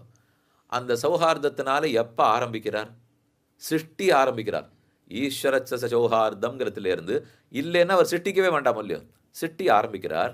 சிருஷ்டியை தொடங்குன்னு யாரேனும் பிரார்த்தித்தார்களா? இல்லை. சிருஷ்டி பண்ணத்துக்கு நன்றின்னு யாரேனும் சொன்னார்களா? இல்லை. ஏன் முடியாதுன்னால் அந்த சிருஷ்டி முடிஞ்சாலே ஒழிய இவனுக்கு அதை யோசித்து சொல்கிறதுக்கு உண்டான கரண கலைபரமே இல்லையே. இவன் ஒருத்தர் எதிர்த்து சொல்லணும்னால் அதற்கு சரீரம் வேணும், புத்தி வேணும், வியாபரிக்கிறதுக்கு எல்லாம் வேணும் இல்லையோ. இன்னும் பண்ணவே இல்லையே அவர். அப்போ உலகத்தை படைக்க நேற்று ஒரு விஷயம் சொன்னேன். எது சமஷ்டி சிருஷ்டியாக இருந்தாலும் அனுகிரக காரியம், எது வெஷ்டி சிருஷ்டியாக இருந்தாலும் கர்ம காரியம். அவர் ஏன் இன்னும் பிரிச்சுட்டாருனால் இப்படி கூட இருக்கலாம். இப்போ சௌஹார்தத்தினால அனுகிரகத்தினாலே சமஷ்டி பண்ணிவிடுறேன் அப்படின்னா தான் ஒத்துரும் அதை தடுக்க முடியாதுன்னு அர்த்தம். ஏன்னா இப்போ கிருபா இரக்கம்னு வரைச்சே தடுக்கலாமான்னு சந்தேகம் வந்துருத்தோ இல்லையோ, ஆனால் சௌஹார்தத்தை ஏன் தடுக்க முடியாதுன்னால் அது தடுக்கவும் முடியாத நிலையிலேருந்து காட்டிகிட்டு இருக்கார் அவர். எனக்கு ஏதாவது ஒரு சரீரம்னு ஒன்று கிடச்சி படைப்புன்னு ஒன்று ஆனான்னா தடுக்கிறதுக்கு அதுக்கெல்லாம் ஒரு வாய்ப்பே கொடுக்கறது இல்லை. இதுக்கு தான் இன்னொன்றும் பார்த்தோம். பிரகிருத்தியை மாத்துறார், மகானை மாற்றி பஞ்சீகரணம் பண்ணுற வரைக்கும் ஒரு ஜீவாத்ம துவாரா அனுப்பிரவேசம் இல்லைன்னு நேற்றுக்கு ஒரு வார்த்தை பார்த்தோம். ஜீவாத்மாவை சரீரமாக கொண்டவர் அனுப்பிரவேசம் பண்ணலை, தானே அனுப்பிரவேசம் பண்ணுறார். அப்படின்னுட்டா இவன் வேலையே வெட்டி விட்டுட்டார். இவனை விட்டாத்தான் வம்பே இந்த இடத்துல நம்ம இவன் இங்கே வச்சுக்கவே கூடாது. அப்போ சௌஹார்தம் காரிய காரணமாகணுங்கிறதுக்காக எங்கெங்கே நடவடிக்கை எடுத்து வச்சிருக்காரு பாருங்க. ஆனால் நம்ம இங்கே நாம போகிறோம், பகவான்கிட்ட நிற்கிறோம், கெஞ்சுறோம், கூத்தாடுறோம், வாங்கிக்கிறோம், இரக்கம் இப்படிங்கிறதுல இருந்து சிருஷ்டிங்கிறது எவ்வளவு பெரிய சமாச்சாரமோ அதற்கும் இதற்கும் கூட துல்லியமாக கோடு போட்டு வச்சிருக்காரு. ஏன்னா இதை இப்படி பண்ணாதான் நாளைக்கு இவன் இறங்குன்னு வரைச்சே செய்ய முடியும். ஒரு குழந்தை இறங்குன்னு கேட்கறதுக்கும் சாஸ்திரம் பகவான் சதபோ தப்பியத சதபஸ்தப்துவா சோகாமயத பகுசாம் பிரஜாயேய என்ன சொல்றதுக்கு இவாளுக்கு வித்தியாசம் தெரியாது. அந்த வேதாந்த வாக்கியத்திலே இந்த ஆண்டாளுடைய இறங்குங்கிற வாக்கியம் வரைக்கும் ஒன்னாத்தான் இவ பாப்பாளே தவிர அதுக்குன்னு இந்த குழந்தை ஏதோ இறங்குன்னு சொன்னதுக்கெல்லாம் போய் சிருஷ்டியோட சம்மந்தப்படுத்த முடியுமான்னு சொல்ல மாட்டா. அந்த சிருஷ்டியிலேருந்து இந்த இறக்கப்பட்டு மோட்சத்துக்கு போகிற வரைக்கும் ஒன்றா நடக்கணும். அதை அவர் எந்த இடத்துலையும் மாற்றிக்க மாட்டார். முதல்ல இதை போல சிந்திச்சு செயலாற்றதே முடியாது, இதை போல ஒரு திட்டத்தை ஏற்படுத்துறதே முடியாது. அது எதுக்காகனால் அது பெருமானுடைய ஞான சுவாமி, அது பெருமானுடைய சக்தி சுவாமிங்கிற மொழியோ இவ ஒத்துக்க மாட்டாள். பின்ன எதுனால் அது பெருமானுடைய தயைன்னு சொல்லுன்னுவா. யோசிச்சு பாருங்க. இப்போ ரெண்டு நான் சொன்னது வேடிக்கையான சமாச்சாரம் இல்லை. இது இவ்வளவெல்லாம் யோசிச்சு பெருசாக ஏற்படுத்தி வச்சிருக்கார். எதனாலே? சக்தியால் ஞானத்தால்னு சொல்லுவீரானால் அது என்ன பெரிய சமாச்சாரம்? தயை இருக்கவே பண்ணி வச்சிருக்கார். இல்லைன்னா இந்த இத்தனை ஜீவனும் அவருக்கு எதில் ஆசைனால் அந்த சிருஷ்டி பஞ்சீகரணம் அதிலெல்லாம் ஆசை இல்லை. இன்றியாம் வந்தோம் இறங்குங்கிறதுல தான் ஆசை. இந்த இறக்கத்துக்கு அவர் பண்ணின பெரிய திட்டம் தான் முன்னாடியிலேன்னு சிருஷ்டி. இதே இறக்கம் தானே அப்போ தயமான மனாக ஆரம்பம் பாருங்க. அச்சித விசேஷித்தான்னு பிரளய சீமனி சம்சரித்தும் தயமான மனாக காருணிகனான சர்வேஸ்வரன் நீர்மையினால் அருள் செய்தான் தயையே உருவாக்குற பெருமான் அந்த தயையால் சிருஷ்டிக்க ஆரம்பிக்கிறாங்கிறார். அதெல்லாம் சிருஷ்டி முடிஞ்சு இன்னைக்கு மோட்சம் போனோம்னுச்சே இன்றியாம் வந்தோம் இறங்கு. நீ என்னைக்கோ சிருஷ்டிய தயா காரியமா ஆரம்பிச்சே அந்த சிருஷ்டி இன்னைக்கு எங்கிட்ட பலிக்கிறது ஆண்டாளுடைய பிரார்த்தனை. அப்ப இன்றியாம் வந்தோம் இறங்கு. சௌஹார்தத்தெல்லாம் தடுக்க முடியாது. அதனால தான் ஆழ்வார் கையாறு சக்கரத்தன் கருமாணிக்கமே என்னன்னு பொய்யே கைம சொல்லி புறமே புறமே ஆடி மெய்யே பெத்தொழிந்தேன் விதி வாய்க்குன்னு காப்பாரார். தேவருடைய விதி என் தலையில் விழுந்துடுத்து கிருபாபா விபஜாயத்தேனுட்டு. நீரும் தடுக்க முடியாது, லக்ஷ்மியும் தடுக்க முடியாது, அடியேனும் தடுக்க முடியாது. அந்த விதி தலையில் விழுந்தது கொண்டு போய் அந்த பரமபுருஷ திருவடிகளில் நிறுத்தினாலே ஒழிய அந்த விதி தன் காரியத்தை தடுக்காதுனால் அதைத்தான் ஆண்டாள் இன்னியாம் வந்தோம் இறங்கு இறங்குன்னு பிரார்த்திக்கிறாள். அப்போ முதல் வரி பார்த்துட்டோம். அன்றி உலகமளந்தாய் அடி போற்றி. எதுக்காக பெருமாள் உலகமளந்தார்? அகங்கார மமகாரத்தை தொலைக்க வேணும். அது பேடுத்து இறங்கு. அது இருந்தா தானே நீ இறக்கம் இல்லாத இருப்பேன், தடுப்பேன். நீ இல்லாத இருக்க மாட்டே. நீ எப்பவும் இறக்கத்தோடு இருக்க, நான் தடுத்திருந்தேன். அப்புறம் சென்னங்கு தென்னலங்கு செத்தாய் திரள் போற்றி லங்கேஸ்வரனை முடித்தாய்னால் இந்திரியங்களுக்கு வசப்பட்டு இருக்கிறோம். பெருமான் ரிஷிகேசன் இந்திரியங்கள்லேருந்து நம்ம விடுவிச்சாகணும். அவர் தான் ராவணன். 10 இந்திரியங்கள் 10 தலை. மனசு தான் தலைமையான இந்திரியம். அதை முதல்ல மனோர் ரஜனீச்சரணே விவேக சர ஜாலேன விவேகங்கிற சரத்தை விட்டு மனசுங்கிற அந்த ரஜனீதரனான ராட்சசன் அழித்தார்னால் இந்திரியங்களை வசப்படுத்தினா தானே சம்சாரத்தை ஜெயிக்கவே முடியும். அது எப்படி எப்படின்னு தெரியாத பயப்பட்டுருந்தேன். சென்னங்கு தென்னிலங்க செத்தாய் திரள் போற்றி. இந்திரியங்களுக்கு ஆட்பட்டிருக்கிறது எல்லாத்தையும் போக்கிவிட்டே. எதனாலே? ரிஷிகேஷன். ஏன் இந்திரியத்தோட நான் தவிச்சிருந்தா உனக்கு என்னன்னால் இறங்கு. அதே தயா. அந்த தயினால இப்போ இந்திரியங்களை அடக்கி கொடுத்துட்டு சென்னங்கு தென்னலங்க செத்தாய் திரள் போற்றி பொன்ன சகடமுதைத்தாய் புகழ் போற்றி சகடாசுரனை ஓங்கி அடித்து முடித்தார். என்னால் விரோதி நிரசன சாமர்த்தியம். விரோதிகளை போக்கினால்தான் சேர்த்துக்க முடியும். இப்போ சகடாசுரன் விரோதியாக வரார், அவரிடத்திலேருந்து ஜனங்களை ரட்சித்து கொடுத்தாகணும். அப்போ விரோதிகளை போக்குகிறீர். இது 3வது குணம். ஆகவே இறங்க வேண்டும். எங்கள் விரோதிகளை எங்களால் போக்கிக்க முடியாதுன்னு தெரிஞ்சு போச்சு. அப்போ நீர் தான் விரோதியை போக்கி கொடுக்கணும். சென்னங்கு தென்னலங்கு செத்தாய் திரள் போற்றி பொன்ன சகடமுதைத்தாய் புகழ் போற்றி கன்று குணிலாவெறிந்தாய் கடல் போற்றி. கீழே இருக்கிறது வத்சாசுரம். மேலே இருக்கிறது கபித்தாசுரம், கண்ணுக்குட்டி விளாம்பழம். 2 இருக்கா? இந்த கீழே இருக்கிறத தடியாக பயன்படுத்தி அடித்தாரோ இல்லையோ, சாமி இது நல்ல கண்ணுக்குட்டியாக இருக்கே, ரொம்ப சாத்விகமான பொருளாச்சே, அதுக்கு என்ன பண்ணுறது, அது சாத்விகம் தான், ஆனால் எதிர்த்து வந்துடுது இப்போ அப்படின்னா அதையும் தடியாக வச்சுக்க வேண்டியதுதான். மேலே விளாம்பழம் அது கரடு முரடாக இருக்குது, அது மோசம். அப்போ இது நல்லத்தை தீயத்தை 2 சேர்த்து அடிப்பீரோன்னால் அதான் பாபமும் புண்ணியமும். 2ஐயும் தொலைச்சா தானே மோட்சம் போக முடியாது. அப்போ பாப புண்ணியங்களை தொலைத்து மோட்சம் கொடுக்கணும். அதில் இங்கே புண்ணியம் எது? கண்ணுக்குட்டி. பாபம் எது? விளாம்பழம். என்ன கன்றை பார்த்தா நல்லதுன்னு தோன்றது இல்லையோ, புண்ணியம் நல்லது தான், ஆனால் ஆபத்து இப்போ அதுவும் மோட்சத்துக்கு விரோதி. புண்ணியம் இருந்தாலும் போக முடியாது. ஒருத்தர் விலங்கு போட்டு இழுத்துன்னு போனா சுவாமி, ஆனால் பார்த்தேன் தேவையில்லை, தங்க விலங்கு, என்ன பிரயோஜனம்? அது இரும்பு விலங்கு போட்டாலும் தங்க விலங்கு போட்டாலும் விலங்கு விலங்கு தானே. இப்போ அதை போல பாவமோ புண்ணியமோ மோட்சத்துக்கு விரோதி. கண்ணு குணிலா விரிந்தாய் கடல் போற்றி. பாப புண்ணியங்கள் தொலைந்தாத்தானே சரீரத்தை விட்டு கிளம்புவான், இல்லைன்னு இவன் போக மாட்டான். அப்போ அதையும் தயினாலே செய்கிறார். இன்றியாம் வந்தோம் இறங்கு கண்ணு குணிலா விரிந்தாய் கடல் போற்றி. குன்று குடையா விடுத்தாய் குணம் போற்றி. குன்று குடையாக விடுத்தது தான் ரக்ஷணம். அனிஷ்டத்தை தொலைத்து இஷ்டத்தை கொடுத்தல். அனிஷ்ட நிவிருத்தி இஷ்ட பிராப்தி, இதைத்தான் ரக்ஷணம் ரக்ஷணம்ங்கிறார். ஏன் உலகமெல்லாம் ரட்சிக்கிறார்னால் சௌஹார்தம் இருக்கவே ரட்சிக்கிறார். எல்லாரும் நன்னா இருக்கணுங்கிற ஆசை இருக்குது. அப்போ நன்னா இல்லாத ஏதாவது நடந்ததுனால், இப்போ ஓன்னு மழை பெய்யுறது நன்னா இல்லாமல் நடந்தது, அதற்காக ஓடி வந்தார், ரட்சித்து விட்டார். அப்போ நீ குன்னு குடையா விடுத்தாய் குணம் போற்றி. இதில் ஒவ்வொன்றும் நீங்கள் பார்த்துட்டுனால் அன்றி உலகமளந்தாய் அடி போற்றின்னு இருக்குது. நீங்கள் கேட்கலாம், இப்போ ஏன் திருவடி போற்றின்னு சொல்லணும்? அன்றி உலகமளந்தாய் புகழ் போற்றின்னு சொன்னா என்ன? சென்னங்கு தென்னலங்கை சேர்த்தாய் அடி போற்றின்னு சொன்னா என்ன? நீ யோசிச்சு பாருங்க சுவாமி. உவந்த உள்ளத்தனாய் உலகமளந்த அண்டமுறை நிவந்த நீழ்முடிய நன்னு நேர்ந்த நிசாசரரைன்னு இருக்கா. திருப்பாணாழ்வார் 2ஆம் பாட்டு அமல்நாதிபிரானில் சொல்லச்சே, உவந்த உள்ளத்தனாய் உலகமளந்தான்னுட்டு அடியை சொல்லலை, உலகமளந்தான்னுட்டு திருமுடியை சொல்லிட்டார்.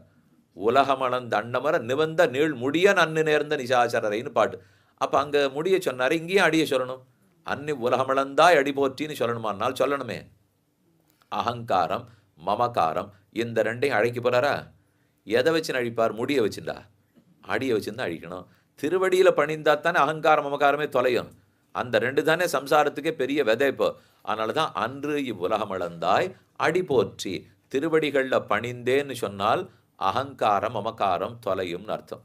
அதுலேயும் பெருமானுடைய தோளை பிடித்தேன்னு சொல்லிட்டால் ஆபத்து, அது இன்னும் அகங்கரிக்கிறான்னு அர்த்தம். அதனால தான் திருவடியை முதல்ல பிரஸ்தாபிப்போம்னுட்டு உலகமளந்த பொன்னடியே அடைந்துந்தேன் அணிபொழில் திருவரங்கத்தம்மானேன்னு பாசுறோம். இன்னொன்று பிரமாணம் அதற்கு ஏன் அடியை சொல்லணும்ட்டு, லோகவிக்ராந்த சரணௌ சரணந்தே அவ்ரஜம் விபோ. ஹே விபுவே லோகவிக்ராந்தனே பிதரம் மாதரன் தாரான் புத்திரான் பந்தூன் சகீன் குருன் ரத்னானி தனதான்யானி க்ஷேத்ராணி ச கிருஹாணி ச சர்வதர்மாஞ்ச சந்தியஜ்ய சர்வகாமாஞ்ச சாட்சரான் லோகவிக்ராந்த சரணோ சரணந்தே அவ்ரஜம் விபோ. உலகமளந்த பொன்னடியே அடைந்துந்தேன். அப்போ எங்கேயும் திருவிக்கிரம தச்சரணாம்புஜத்வயம் மதிய மூர்த்தானம் அலங்கரிஷதி. என்ன அவன் திருவடியே நம்ம தலைக்கணியன்னு கேட்கறதுனாலே அடி போற்றின்னு பாடினாள். அன்னி உலகமளந்தாய் அடி போற்றி. சென்னங்கு தென்னரங்க செத்தாய் திரள் போற்றி. என்ன திறமை? திறமை அவ்வளோ தூரம் இறங்கி வந்தது திறமை. அயோத்தியில் இங்கே வந்தது. மேலும் இந்திரியங்களை நமக்கே தெரியாமல் அடக்கிறதுக்கு எவ்வளவு திறமை வேணும் தெரியுமோ. அங்கே திரள்னு சொன்னது கண்ணு எங்கேயோ மேயறது, காது எதையோ இப்போ உட்காண்டே இருக்கிறச்சே எதையோ கேட்கறது. இவர் சரியாக 8:40 முடிச்சிருந்தாரு, ஏன் நேற்றுக்கு முந்தான நாள்லேருந்து 8:55 வரைக்கும் சொல்கிறார்? எதுவோ யோசிக்கிறது. இப்போது முடிய போகிறது சொல்கிறார். இன்னும் 4 நாள் தான் இருக்குன்னு இருக்கிறத சொல்லித்தான் ஆகணும். அப்போ ஏதோ இங்கங்கே சுற்றுறதுக்கு போகிறது இல்லையோ, அந்த சுற்றுறது பெருமாள் உடனே கண்ணை பிடிங்கிடு, காதை பிடிங்கிடு, மூக்கை வெட்டிடு இப்படின்னு எதான் ஆரம்பித்தாருனால் கடைசியில் அவரை பற்றி யோசிக்கவும் வரமாட்டான். ஏன்னா இப்போ இங்கே இருக்கிறச்சே சுற்றுறது, அங்கே போய் நின்னா இதே கண்ணை வச்சுருந்து அவரை சேவிக்கணும். போய் உட்காந்தா பாட்டு இப்போ முடிஞ்ச உடனே பாட்டை சொல்லணும்னா இதே வாய் வேணுமே. அது வரைக்கும் வாயை திறக்காதீங்கன்னு சொன்னால் வாயை தராங்கிறாள். இப்போ அப்போ திறக்காதீங்கன்னு சொல்ல வேண்டியிருக்கு, தரன்னு சொல்ல வேண்டியிருக்குனால் ரொம்ப சாமர்த்தியமாக அந்தந்த இந்திரியங்களில் இருக்கிற கட்டத்தை மட்டும் போக்கணும். அவர் இந்திரியத்தை போக்கிட முடியாது, அந்த இந்திரியத்தை அடக்கணும் இல்லையோ. இந்திரியங்கிறத ஒழிக்கணும்னு யாரும் சொல்ல மாட்டா, இந்திரியங்கிறத அடக்கணும்னு தான் சொல்லுவா. அதை பண்ணதுனால தான் சென்னங்கு தென்னலங்கை செத்தாய் திரள் போற்றி. அடுத்து பொன்ன சகடமுதைத்தாய் புகழ் போற்றி. சகடாசுரனை முடித்தார். என்ன புகழ்னால் இப்போ தானே இந்த குட்டிக்கண்ணனுடைய புகழ் உலகத்தில் பரவவே ஆரம்பிக்கிறது. முதல்ல ஆரம்பிச்சது இல்லையா, பூத்தனா சம்ஹாரம் முடிஞ்சு போச்சு. அதை கண்டாலே பயம், மறைச்சிட்டாலாம் யசோதை. இந்த பிள்ளை எதுவோ பண்ணியிருக்கு, ஏதுன்னு தெரியல, எங்கிட்ட பாலை குடிக்கல, ஏதோ தவழ்ந்து தளர்நடை இட்டு சென்னு பேய்முலை வாய் வைத்து பித்தரன்னே பிறரேச நின்னாய் தாய்முலைப்பாலில் அமுதிருக்க நான் அண்ணா அமிர்தமயமாக பாலை கொடுக்குறேங்கிறேன். என்னமோ நகர்ந்து இந்த பிள்ளை போய் விஷப்பாலை சாப்பிட்றேன்னு சொல்கிறது என்னவா இருக்கும்? ஒத்துருட்டின்னு சொல்லாதே, பார்ப்போம். இதுதான் பிள்ளையா தெய்வமா பூதமா எது வந்திருக்குன்னே தெரியல அப்படின்னு மறைச்சுட்டா. 7 மாச குழந்தை ஆச்சு, தொட்டில் போட்ட அன்னில இந்த சகடாசுரன் வந்தாரா, புகழே அன்னைக்கு தான் பரவ ஆரம்பிச்சது. கண்ணன் என்னென்ன பண்ண போறாருன்னா, அப்ப திருவடிகளால் ரட்சித்து கொண்டாருங்கிற புகழ் வந்தது. அதனால புகழ்னு சொன்னாள். சென்னங்கு தென்னலங்க செத்தாய் திரள் போற்றி, பொன்னச்சகடமுதைத்தாய் புகழ் போற்றி, கண்ணுகுணிலா விரிந்தாய் கடல் போற்றி. இந்த இடத்துல கடல்னால் வீர கடல் பொருந்தி இருக்கிற திருவடின்னு வச்சுக்கோ. கடல் எங்கே போடுவா? கணுக்கால். கணுக்கால கடல் சாத்திப்பரா. இப்போதான் ஆண்டாளுக்கு பெருமானுடைய உள்திருவடி சகப்பு சேவித்ததாம். அன்றி உளவந்தாய் அடி போட்டின்னு சொல்லச்சே, அடியிலே மேல் திருவடி தான் சேவையாச்சு. ஏன்னா கீழ்லோகத்தை அளக்கிறச்சே இப்படி வச்சுனுட்டார், மேல் லோகத்தை அளக்கிறச்சே இப்படி வச்சுனுட்டார். வைக்கவே இங்கேருந்து பார்த்தா ரெண்டுமே நீல திருவடி தான் தெரியுது. உள்பக்கம் கண்ணில் பட்டாத்தானே சகப்பு தெரியும். உள்பக்கமே தெரியல ஆண்டாளுக்கு. என்னது, நம்ம ஒரு அடி இந்த பக்கமே பாடிட்டு இருக்கோம், அந்த பக்கத்தை பாடவே இல்லையென்னால். நல்ல வேளை ஒரு சந்தர்ப்பம் வந்தது. இப்போ இந்த குணில கண்ணுக்குட்டி எரிதடியாக பயன்படுத்தி தூக்கி அடிக்கணும் இல்லையோ, அதுக்கு இப்படி வச்சு தன் காலை குனிஞ்சிண்டு காலை அப்படி மடிச்சுண்டு அதுக்கு மேலே அந்த பாரத்தை கொடுத்து இப்படி தூக்கினாராம். அதை தூக்கறச்சே இப்போ தானே அந்த உள் திருவடி சகப்பு தெரிஞ்சுது. இது வரைக்கும் அவர் காட்டவே இல்லை யார்கிட்டையும் அந்த திருவடியே. அது உண்டு. தொட்டில்ல சேர்த்துட்டு சீதக்கடலுள் அமுதன்ன தேவகின்னு 21 பாசுரம் பெரியாழ்வார் பாடினார். பேதை குழவி பிடித்து சுவைத்து உண்ணும் பாதகமலம் வந்து காணீரே, குவிமலையீர் வந்து காணீரே என்று கண்ணனுடைய பாதகமலம் 3 பேர் வந்துடுத்து. இப்போவே அடி பார்த்துட்டோம், கடல் பார்த்துட்டோம், பாதம் பார்த்துட்டோம். 100 பேர் சொல்கிறாது போல. ஒவ்வொரு இடத்துக்கும் ஏன் சொன்னார்னால் வீரக்கடல் போட்டுண்டு அந்த கடல் சத்தம் போட அதுக்கு கீழே இருக்கிற சகப்பு திருவடி அப்போ தான் தெரிஞ்சுதான். அதுக்கு பல்லாண்டு போ. அப்போ இந்த 2வது தடவை கடல்னு சொன்னது நீலப்பகுதிக்கு இல்லை, சகப்பு பதிக்கு, உள் திருவடிக்கு. அப்போ சொன்னது நீலப்பகுதி வெளி திருவடிக்கு. அதைத்தான் அன்றி உலகமிழந்தாய் அடி போற்றி என்னும். இது பேர் வச்சுள்ளாமா? குஞ்சித பாதம் பேர் வச்சுக்கிறாள். என்னமோ சீவையிட்டமாள் வச்சுக்கவே இல்லையன்னா இந்த பாட்டை படிக்கலையோ என்னமோ தெரியாது இப்போ. அதனால் பாதத்தை குஞ்சித்த திருவடின்னு சொன்னால் மடித்த திருவடி. அதை மடித்த இடத்துல அந்த மடித்தவுடனே மேலே அந்த கடல் நன்னா தெரிஞ்சுதான். அதனால தான் கண்ணு குணிலா வெறிந்தாய் கடல் போற்றி, குன்னு குடையா விடுத்தாய் குணம் போற்றி. எல்லாமே குணம்தான். ஆனால் இங்கே என்ன குணம்னால், இந்திரன் பசிக்கோபத்தால் தப்பு பண்ணுறான், அவங்ககிட்ட இருக்கிற சோற்றத்தான் பறிச்சுட்டோம், உயிரை பறிக்க வேண்டாம் விட்டு கொடுத்துட்டாரோ இல்லையோ, அதான் குணம். அப்போ ஊனை பறித்தோம் உயிரையும் பறிக்க வேணுமோ என்று விட்டபடியாலே குணம் போற்றி என்கிறாள். மேலே வெண்ணு பககடுக்கும் நின்கையில் வேல் போற்றி. இது இத்தனையுமே நீ பண்ணலே, உன் கையில் இருக்கிற வேல் தான் பண்ணித்து. வெண்ணு பககடுக்கு நின்கையில் வேல் போற்றி என்ன உன் சேவகமே ஏத்தி பரகொள்வான். இதெல்லாத்தையும் அன்னைக்கு பண்ணுறதுக்கு எங்களுக்கு தெரியல, இன்று யாம் வந்தோம். அப்போ முதல்ல அன்னி உலகம் இழந்தாய் அகங்கார மமகாரம் தொலைத்தார்னு பார்த்தோம் 2 அடியாலேன்னுட்டு. சென்னங்கு தென்னலங்க செத்தாய், அது இந்திரியங்கள் அத்தனையும் அடைத்து கொடுத்தாருங்கிறத பார்த்தோம். சென்னங்கு தென்னலங்க செத்தாய் திறப்பொன்ன சகடமுதைத்தாய் சகடாசுரனை முடித்தார் விரோதி நிரசன சாமர்த்தியம். கண்ணு குணிலா விரிந்தாய் பாப புண்ணிய ரூப கர்மங்களை தொலைக்கிறார்னால். இப்போ நீங்கள் ஒவ்வொன்றும் எழுதி பார்த்துக்கணும். இது முடிஞ்சாதான் மோட்சத்துக்கு போக முடியும், இதானாத்தான் போக முடியும். இது ஆனாத்தான்னால் இது ஆனாத்தான் ஞானம், இச்சா, பிரயத்தனம். இது ஒவ்வொன்றுமே வரணும்னா இது ஒவ்வொன்றும் வளர்ந்துட்டே வரணும். அதனால் நீங்கள் இப்போ கீழேந்து என்ன கேட்டுன்னு வந்திருக்கீங்களோ அதோட அங்கங்கே தொடர்பு படுத்தி பார்த்துட்டா தான் புரியும். ஒரு விஷயத்தில் ஞானம் ஏற்படுறது, அப்புறம் இச்சை ஏற்படுறதுனால் இப்போ எனக்கு முதல்ல இந்த 6 விஷயத்தை பற்றின ஞானம் வேணும். அப்புறம் இவ்வளவு தூரம் நமக்காக பண்ணியிருக்காரேங்கிற இச்சை வரணும். அப்புறம் பிரயத்தனம் வரணுமோ இல்லையோ, தவிச்சு போடுவோம். ஏது பிரயத்தனம்னு தெரியாது. அந்த பிரயத்தனத்தை பற்றி ஓஹோன்னு 24 பாட்டு பார்த்துட்டு முடியாது போல் இருக்கு, இறங்குன்னு முடிச்சுட்டா. அப்போ இறங்குங்கிறது தான் என்னால் முடிஞ்ச பிரயத்தனம். அப்போ நீ பண்ணுறது இறங்கு, உன்னுடைய பிரயத்தனம் இறங்கு, எங்களுடைய பிரயத்தனம் இறங்குங்கிற பிரார்த்தனை. இறங்குன்னு பிரார்த்திக்க போருமா? பிரார்த்திச்சுட்டா கிடைச்சிருமானால் லோகத்தில் கிடைக்காது, அவர்கிட்ட கிடைக்கும். ஏனால் எப்போ உன்னை புருஷார்த்தம்னு சொல்கிறோமோ, புருஷைகி அர்த்தத்தை இது புருஷார்த்தா, புருஷனாலே பிரார்த்திக்கப்படுவது புருஷார்த்தம். ஒன்று தான் பலத்துக்கு பெருமை.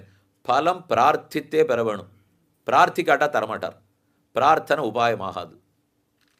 திரும்ப திரும்ப எத்தனை நாள் பேசியிருந்தாலும் இதுதான். இப்போ பிரார்த்தனை உபாயமாகாது, அவர் தான் உபாயம். பிரார்த்திக்காம தரமாட்டார். ஏனால் புருஷார்த்தம்.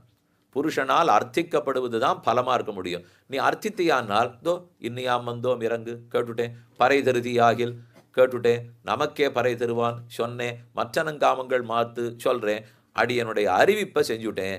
இத்தனை நாள் அதை பண்ணலையேனால் அது அன்று, இது இன்று. இன்னைக்கு தான் அந்த ஞானம் வந்தது. எப்படி வந்ததுனால் உன் சௌஹார்தத்தாலே. அதுவும் அடியேனால் இல்லை. இப்போ சௌஹார்தத்தால் ஞானம் வந்துட்டு என்ன கேட்குறேன்னால் பிரயத்தனை என்னால் முடியாதுன்னு தெரிஞ்சுட்டேன். இச்சப்படத்தான் முடியும். இதோ இச்சப்பட்டு என்ன உன் சேவகமே ஏற்றி இச்சப்பற ஒன்று இச்சையோடு பண்ணிவிட்டேன். இப்போ அப்போ எதான் நீர் பண்ணுவீரானால் இறங்கு என்ன தேவரீர்கிட்ட தான் பிரார்த்திப்பேனால், ஊரிலே என் காணி இல்லை, உறவு மற்றொருவர் இல்லை, பாதில் நின் பாரமூலம் பற்றிலேன் பரமமூர்த்தி காருளி வண்ணனே கண்ணனே கதறுகின்றேன். பெருமாள் கேட்குறார், கர்மயோகம் பண்ணுவீரா, ஞான யோகமா, பக்தி யோகமா, எதை பண்ணுவீர்னால் ஒன்றும் இல்லைன்னு விட்டார். பின் அது எதுவுமே இல்லை, என்ன தான் பண்ணுவீர்னா கதறுவேன். அது எனக்கு நன்னா தெரியும், நன்னா இருக்கேது, அதுக்கு கதறினா கொடுத்துட முடியுமானால் என்னால் முடிஞ்சதை நான் செய்கிறேன். உம்மால் எது முடியுமோ செய்யும். நான் கதறினா கொடுக்கறதுக்கு உமக்கு முடியும். கதறுவேனான் தானே காத்திருந்தீர். கதறிட்டேனோ இல்லையோ.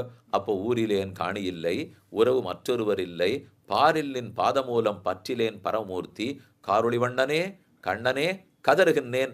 என்னான்னு கதறினால் ஆருடர் கலகலம்மா, உன்னை தவிர ரட்சிக்கிறதுக்கு நான் வேற ஆர்ட்ட போவேன், அரங்கமா நகருளாரே. அப்போ ரட்சிக்கணும்னா எங்கே வருவீர்னால் அதுக்கு தான் என்ன தேடின்னு அரங்கத்துக்கு நீர் வந்திருக்கிறேன்.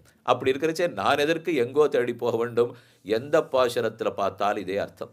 கதறுகிறேன்னு கேட்டாலும் இரக்கமெழின்னு சொன்னாலும், என் ஆழ்வாரே பாசுரத்தில் சொன்னாரும் இல்லையோ, இரக்க மனத்தோடெரியணை அறக்கும் மெழுகும் ஒக்கும் இவள் ஆடி ஆடி அகங்கரைந்து இச பாடி பாடி கண்ணீர் மல்கி எங்கும் நாடி நாடி நரசிங்காவென்னு வாடிவாடும் இவ்வாழ்நுதலே. அதில் சாதிக்கிறார், இரக்க மனத்தோடெரியணை அறக்கும் மெழுகும் ஒக்குமிழல் இரக்கமெழீர். இவள் என் செய்கேன் இரக்கமெழீர், உனக்கு என்ன இரக்கமே கிடையாதா? இந்த பாசுரத்தில் ஆழ்வார் தாய் பாவனை, நாயிகா பாவம், நாயிகா பாவத்தில் தாய் பாசுரம்.